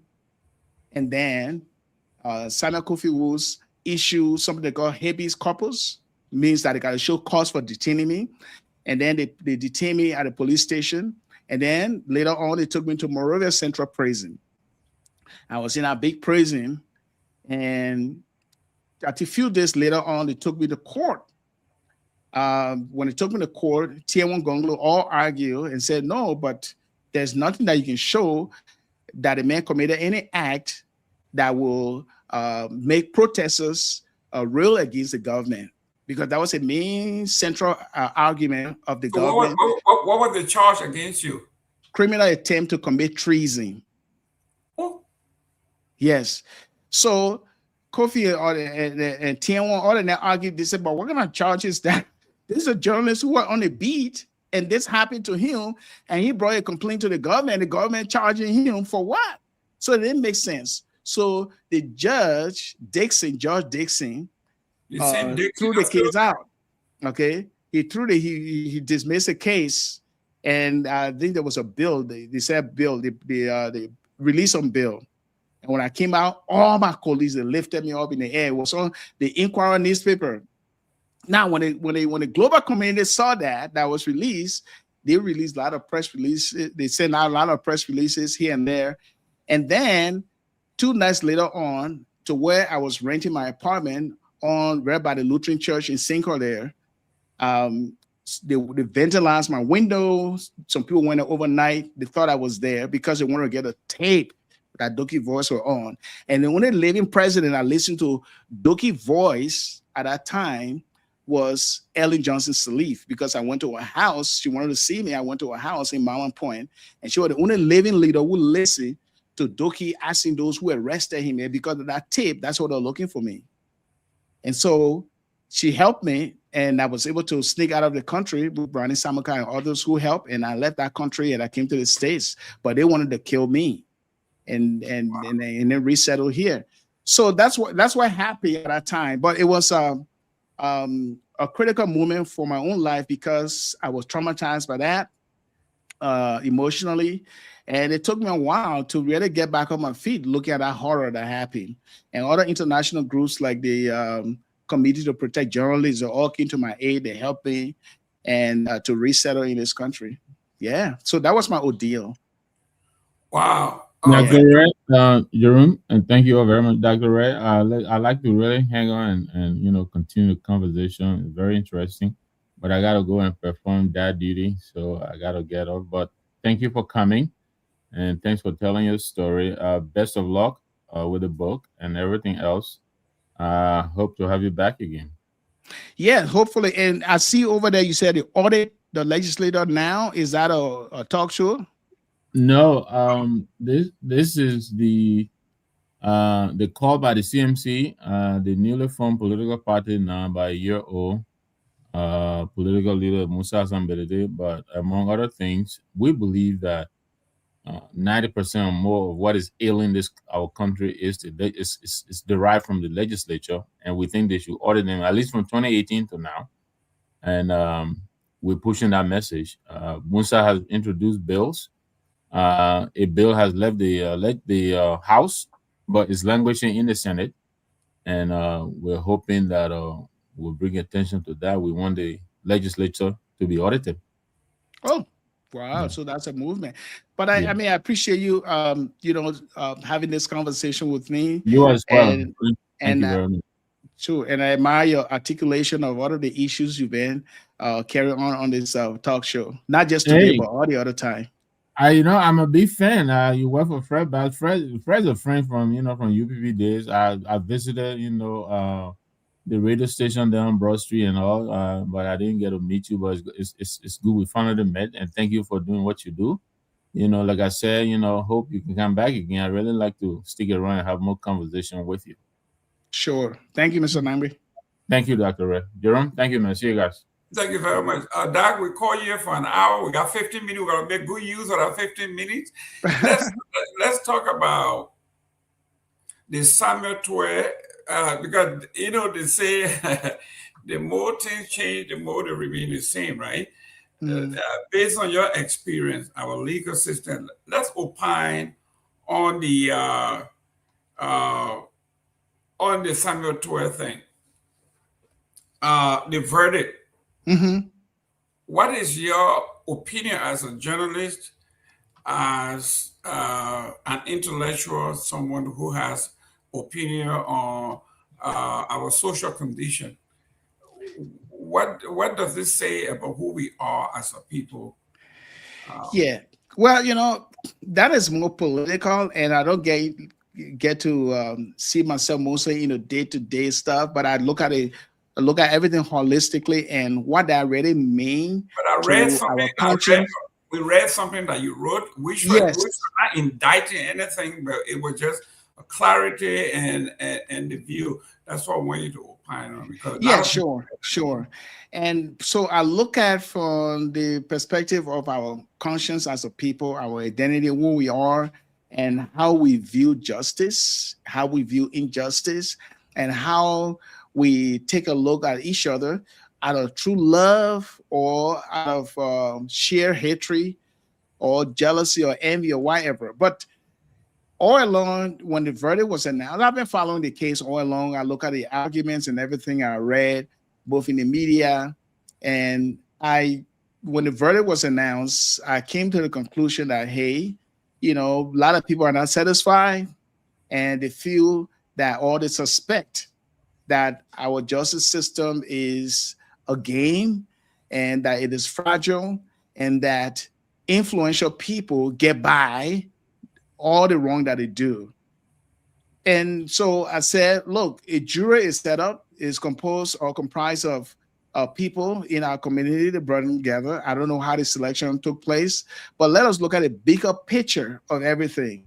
If we want a country that justice is dispensed in every way, should we respect the verdict of the jury? Of course. Should we look at the whole process, that indeed there was a due process given? Of course, we need to respect that as well.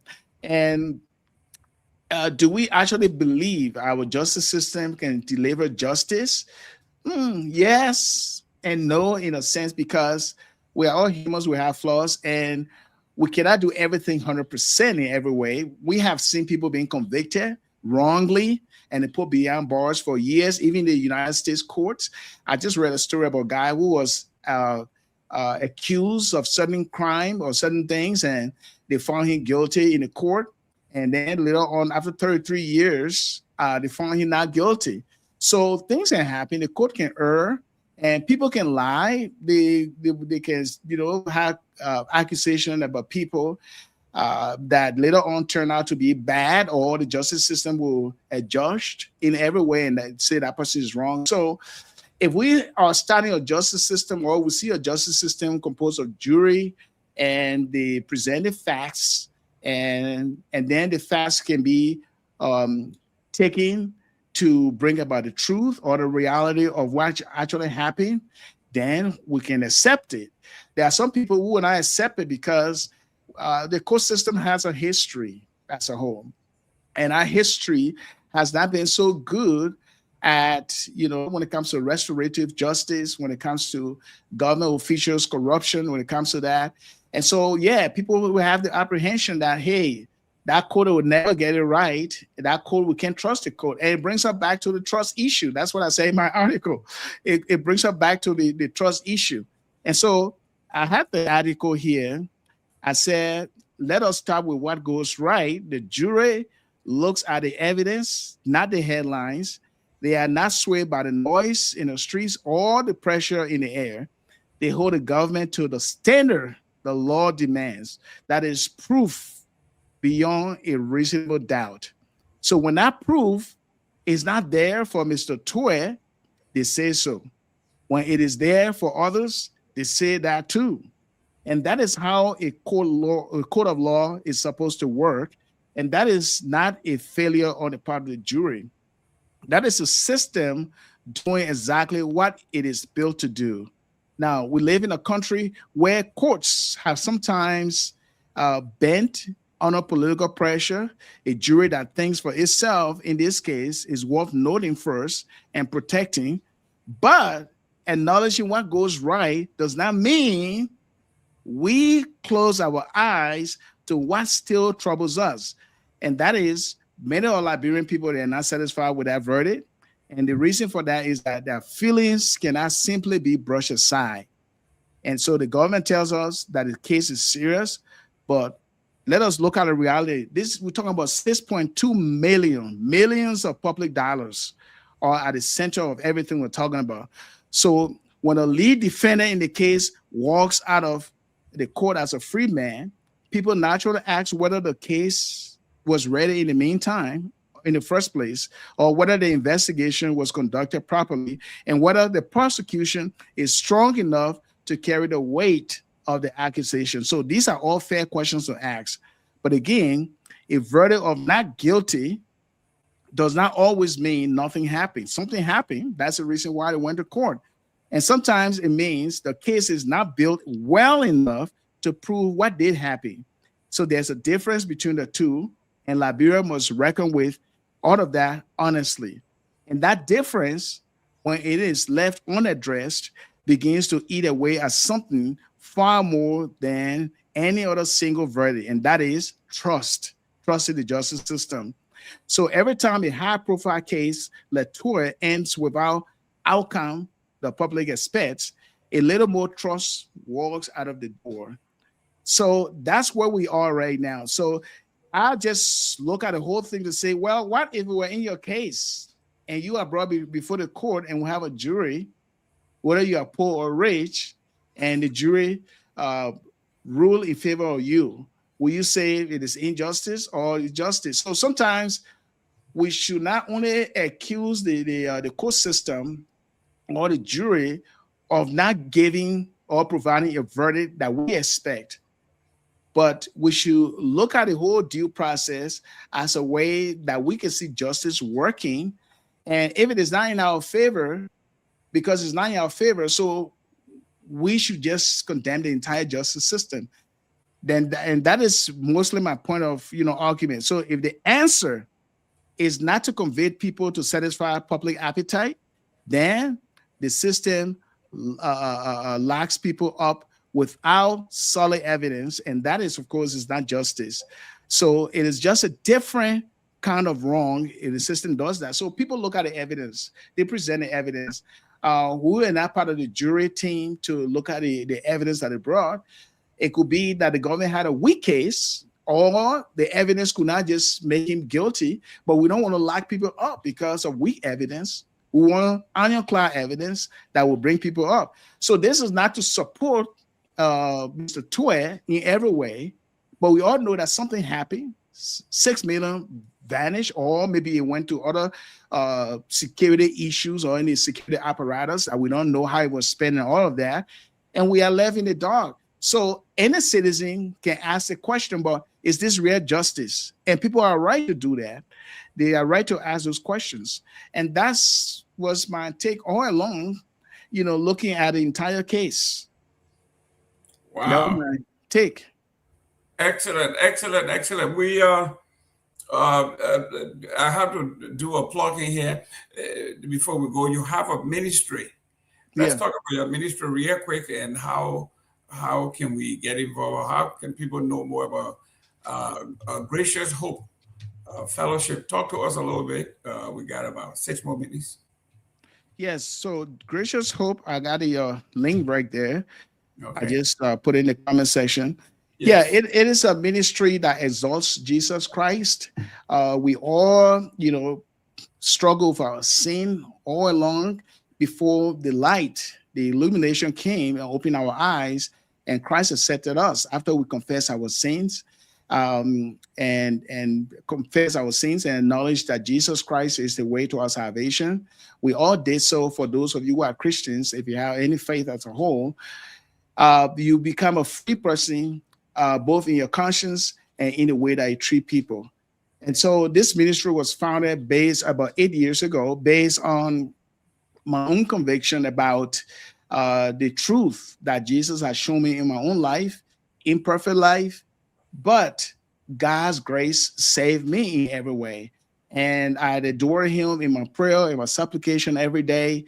I share the gospel of peace with people globally. We are all 14 global networks. We have an app. It's called, if you go to the App Store, look for Gracious Hope Bible Fellowship and download the app, where you have categories of different things that the ministry does. And that is from daily devotion to teaching series to sermon. And also, we have a Bible app there that you can listen and also read if you want. And so we got about almost 80,000 people who subscribe to that. And so I reach globally. It's not everything that you see on Facebook. That's just a minute portion, but most people go in the app and visit the website that I just put in the comment section, graciousHopeFellowship.com. And according to Google Analytics, we have about between 6,000 to 10,000 people visiting every month. And so it's a growing ministry, and people resonate with the gospel of peace of Christ. And it is not about me as a flawed individual, but it's about a sinner saved by grace, God's grace, who is doing God's will, which is the Great Commission. And so the ministry has the opportunity to reach out, and we can be reached at graciousHopeFellowship.com in the comment section, or in the contact section. You can contact us for anything that we may be a help to you to strengthen your spirit or your faith in Christ. Are you doing anything now in Liberia? You mean doing something in terms of your work, your fellowship? Oh yeah, I reach my broadcasts. Tend to contact a lot of people in Liberia. I work with pastors or ministers of every caliber to work on issues that will bring about edification of the faith of people. We look forward to, through the books that I write, to reach the conscience of the people. That is my contribution, even being far away. And all that I do, along with other ministers in our country, is to help our population pretty much understand that what is lack of in our country today that causing all of this turmoil, it is a lack of love. We don't love one another deeply as Christ would want us to.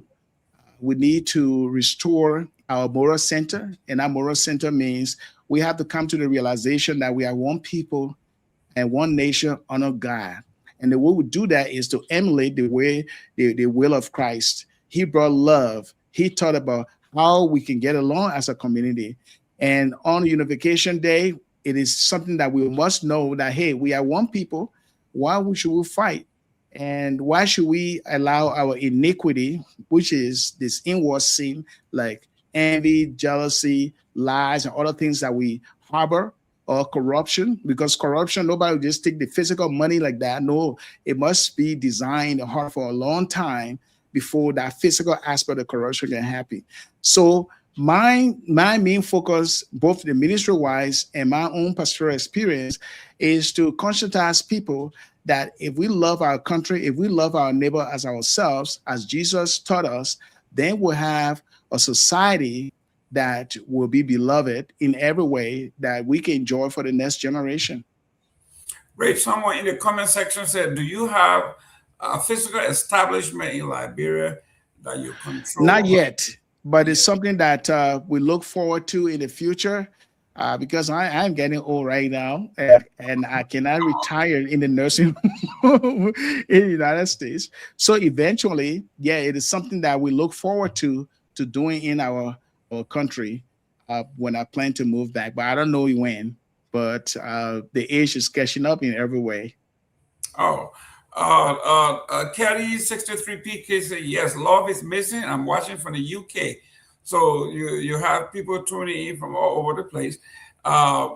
You know, when it comes to mission work, I don't think there's a special time that you know, where I'm going to be a millionaire or I'm going to be on this.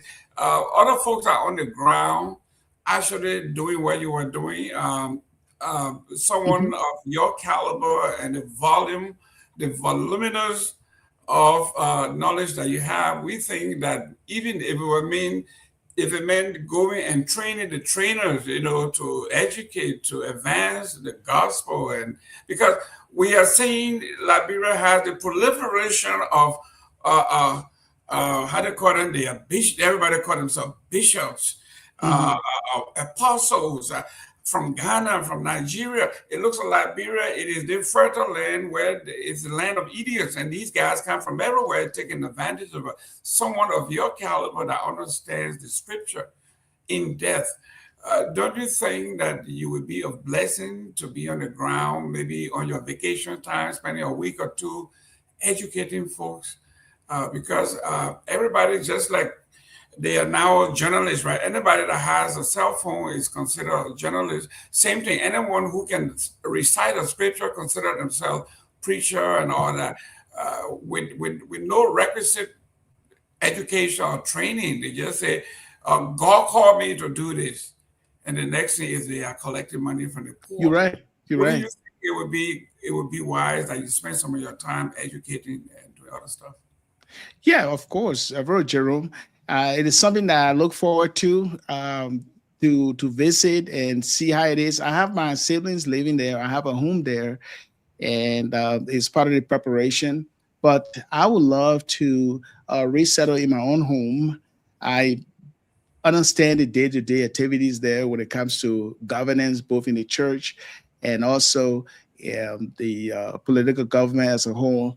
But my role or contribution to my country is what I'm doing. If you don't mind, can you put that my new book that is coming up on the 17th on the screen so people can see that? Yes. Even I just sent a message to the control room to put it up. But while we're doing that, let me, or you can put us some of your books. Yeah. So like this is my first book. I love that first one. I love this one. Yes.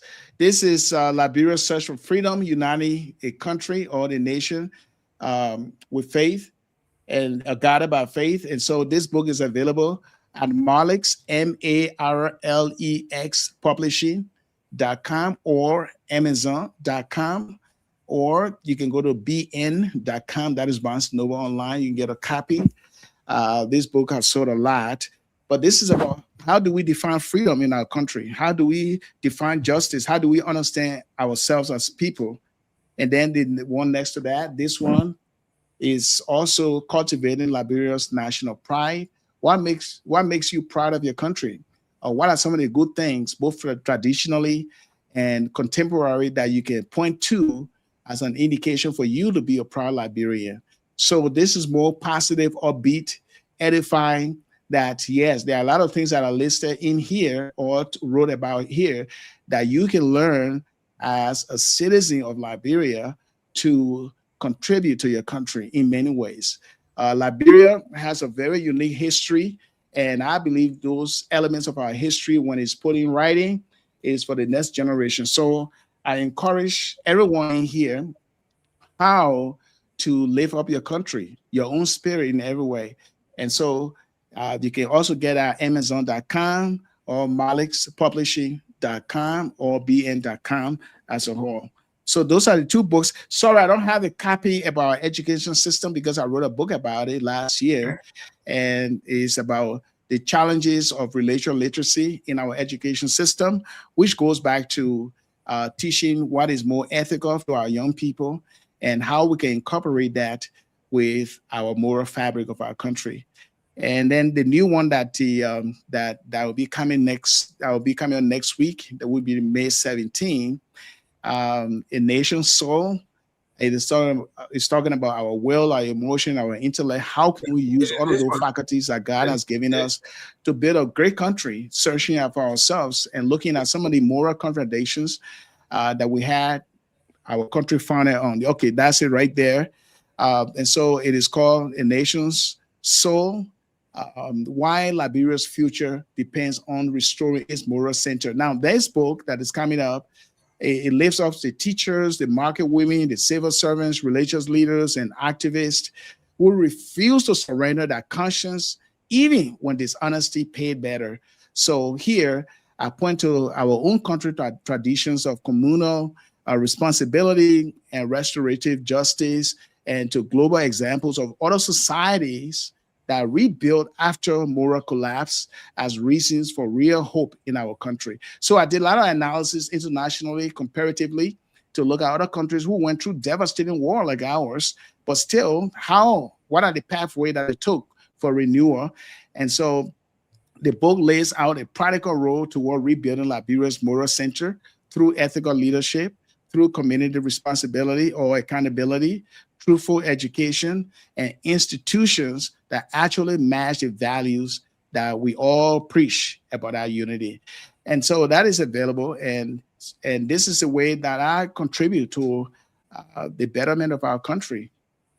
Great. I know you have to go, but there are two issues here. If you can address, sure. I would not allow you to leave if you didn't. One is prosperity gospel, right? Mm-hmm. And the second one is what is tearing the United Methodists apart, which is the same-sex marriage. So I know you want to be in the middle, but those are two things that we want you to address real quickly before you go. Let's deal with prosperity gospel first. Yeah, sure. Well, when people say prosperity gospel, they are talking about preachers or teachers of the Bible or a whole church that focuses on hey, you gotta get up in the morning, exercise well, think positively, say your prayer, and be hopeful. Don't listen to any negative things, and all of that. Know that you are a priest, or you're a king, or you're a queen, and if you do this right, you will be okay. Go to work on time. Those are all moral things that I believe we can do to be successful. Yeah, of course, and the Bible speaks a whole lot of that. But if the message is only on how you can prosper, then the question becomes, prosper in what way? Okay, you talk about money, getting more money, getting a big house, getting a Mercedes Benz or BMW, or what prosperity are we talking about? So this is where people get caught up. Now, the gospel of Jesus Christ, if you look in the book of Matthew, Jesus, or the gospels, the synoptic gospels, Jesus began his ministry with the kingdom of God is here. And our kingdom of God, to be part of that, it's about moral awakening. It's about who you are, your identity, how your identity as a human being can be shaped and tied to your creator, to actually live and love people and dispense justice, treat people fairly. And so if we are preaching the gospel, according to Paul in the book of Acts, is that we got to preach the whole counsel of the gospel, not just a tidbit of that. Now, some people may argue and say, well, why, if God called me to preach to people how to take care of themselves, how to make them make more money, how to take care of their finances and all of that, of course, you can tell people how to wake up in the morning and get to work and work hard, all of that. The gospel speaks to all of that. But the focus should not only be on that. It's about how you enrich your spiritual life that will make you be more conscious of cheating somebody out of business because you want to prosper and get more money out of people. The gospel also teaches that you cannot manipulate other people and gain and then get and accumulate wealth, and then you sit and enjoy at the expense of people that you hurt. No, the Bible, why don't they preach that too? So we got to preach both the bitter, the ugly, the bad, and the good. That's what the whole gospel is about. We have to preach everything. So it is not about living a life to suffer. Of course, the Bible said we'll suffer in many ways. People will gossip about you. People say a lot of things like from the outside of the show that God will bring us something about, all of that. I mean, you can be accused, you can be lied upon, you can suffer persecution. And all those things we will experience it because why? We live in a broken world, Jerome. We live in a broken world.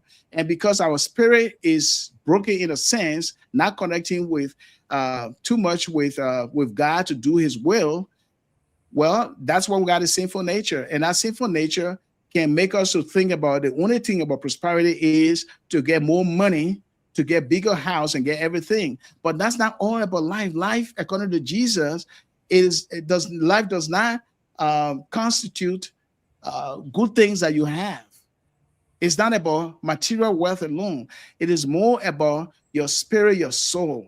So, for example, look at Liberia right now. We want to prosper as a nation. We want for everybody to work and earn money and all of that. But do we have a small group of people who are trying to hinder everything for others to receive what they should or deserve to? Of course. But how can we change our heart to be more humane so that our country can prosper for everybody to enjoy in every way? Good healthcare system, good education system, area of less violence. But we live in a broken world, so we expect all of that. So when it comes to prosperity gospel, I'm not a proponent of that. I'm a proponent of the whole counsel of God. And you can listen to all my teachings that I do. I'm a Bible teacher. And if you go to the app and download it, graciousHopeFellowship.com, you'll see all of my teachings. They're all about the whole counsel of God, lifting up people's spirit, lifting up how Jesus loves us and what he expects us to do.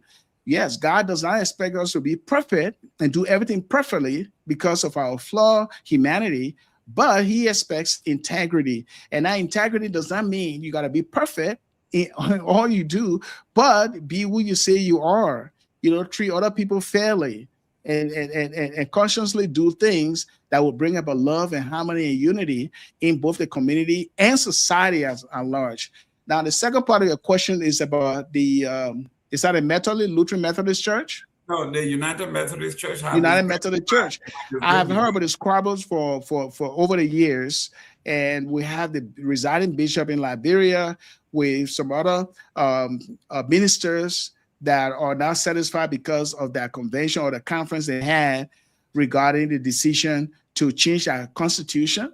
And part of that constitution is between marriage between a man and a woman. Now, my stand is a biblical stand that when they will argue, look at the Greek name of fornication, adultery, homosexuality. But I studied the Greek and the Hebrew, okay, in seminary, and I know that they are totally outside what God has given. Okay, God, the word of God from the Old Testament, New Testament, it is clear. Marriage is between a man and a woman. It is clear. Now, it is not on a political debate stage for us to do that because traditionally as Liberians, we know truly in our hearts and our minds that it is against nature as a whole. We know it is sin according to God's word. So I will go to that particular traditional biblical definition of what it means to be a man and what it means to be a woman. And that particular debate triggered me to start to write about masculinity. What does it mean to be a masculine, if to be a man? And it will be an encouragement to a lot of young people, both men that are growing up today, because we now live in our society today. And we see that a lot of our young people are doing things, more especially when it comes to that sexuality that they don't understand, and they tend to listen to the polluted international way of definition of who it is to be a man. And they are practicing homosexuality. You know, it could be uncover or whatever they are doing. But for the elders and the church as a whole, they should be awakened in every way. And because our nation is decaying in every way, our culture can make a big difference if we want love and harmony in one society. So back to that church, the wrangling that is going on there, I wrote a piece about it. But my focus on mainly not just the expulsion of those ministers who pretty much spoke against what is going on in the church. It is not more about punishing them, or expelling them, but it's more about the unity of the church. What is its central message? And if we can change the church constitution in a way that will suit society or the culture, then we are mistaken. We are mistaken. We're going the wrong way, because the church must adjust to what the Bible says. The citizens must adjust to what the Bible says. The culture must adjust to what the Bible says, not the Bible adjusting to what they think and what they feel. And some people tend to feed on an emotional way of looking at life as a whole. If this country is doing it, why not?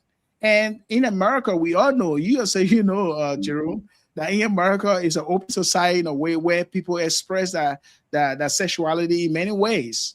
But again, we are Liberians, and based on our culture and our practices, we know that it is totally against our conscience. That's one, traditionally. Secondly, the Bible, all along the old churches that have been around, they've been preaching directly from the Bible, most of them. But we have new churches that are coming up right now in our country and proliferating in every corner of our country. And they're preaching prosperity gospel. They're preaching about a man, it is okay for you to fornicate. It's okay for you to commit adultery, and a lot of other things that the people preach. But again, my word to any citizen of Liberia listening is to consciously re-examine who you are, your identity in Christ, and read for yourself the Bible. If you have a pastor that is not preaching from the Bible directly and just yelling all over the place, just jump in and say, oh, the Holy Spirit said, you got to bring the $1,000. Oh, the Holy Spirit said something will happen this week, and all of that. Go back to the Bible. What is the Bible saying? And that's why I strongly believe in a Bible-believing church, instead of just yelling. And I'm not saying emotional expression is bad. I'm not saying so, but let it be the truth. And for some of us who study the Bible every day and we're still learning, and what we share is what is led by the Holy Spirit who lives in us, so that people can pretty much understand exactly or close to what the Bible teaches. Thank you very much, ladies and gentlemen. We call him here for an hour. We go over because the topic is so great. You got more questions? I will be glad to. I'll be generous to do that with my time. What happened is our gentlemen that are relaying our messages in Liberia is 2:00 there now. Oh, okay. In the studio. So we want to thank you, and your parting comments. Well, my parting comments would be that, hey, we are all Liberians. We don't want to produce a perfect nation, Liberia. We want to produce an honest nation. And that is why moral reawakening is always something that we should keep in mind, because no matter what we do as a country, our path to renewal, when it comes to unity, when it comes to harmony, it doesn't matter what tribe you're from. It doesn't matter whether you are light-skinned or dark-skinned, or you're from what we term American Liberian or indigenous Liberian. But look at our country that we have been through a whole lot. And we need to come to a place where we have to ask ourselves that, hey, who we are as a people, our identity, and how can we work along? And how can we create a government or a community group that will focus mainly on elevating ourselves in a way that will bring about prosperity, or that will bring about justice, treating each other fair.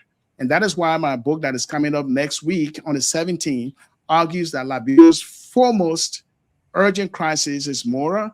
It's not just a political or economic, because we see that if we have a cracked moral foundation, like if you look at our history, it will allow corruption, exclusion, and impunity to become the normal or the norm, and that no policy reform can last until that moral foundation is repaired. And so we all can join together and have that moral foundation repaired for every one of us for a better Liberia. Thank you very much, ladies and gentlemen. Don't forget, we have our guest. He have lectured us. We are talking about graciousness. We are talking about the scripture. We talk about the divine. We are talking about thoughts. We are talking about the family. We talk about Christ. the backbone of the family. So you heard a clear definition of what he believes, and it is in line with what I believe from the old way, from the old school. The scripture, our tradition, our family. That's what it is. A man is a man, like we always say in America. God created Adam and Eve. God never created Adam and Steve. So we have to remain faithful to who we are. And that's how it is. Love your neighbor as you love yourself. Because on all these commandments rests that particular commandment. Thank you very much. And God bless. And let's talk over the weekend. When you have time, call me and let's talk. But I'm going to order my book today. I want to go into the soul of our nation. Thank you very much. And I'll see you again. Yes. And don't forget, I have the place that you can go and get this book. Okay. And that is, I'm writing on the screen before you go. Just give me a second here. Okay. Let me put the website there. That would be helpful. www. I would like to buy it direct instead of going and paying Barnes and Noble a fee. I know they got to run their business, but I would rather pay directly to the author than to another entity that then, pass it on to somebody else. And so, yes, please put in the comment section where we can get a book directly. Sure. And okay, it is there now. And hopefully you can get a copy. I have 3,000 people who are supporting. They already signed for pre-order because they have interest in this new book that will be released on May 17th. You can pre-order right now. I just send out the link right there by Dr. Red's A Nation's Soul, While Liberia's Future Depends on Restoring its Moral Center, www.marlexpublishing.com or amazon.com. All right. Thank you. It was a pleasure. Let's start in the weekend. Come back again. Thank you. Okay. God bless.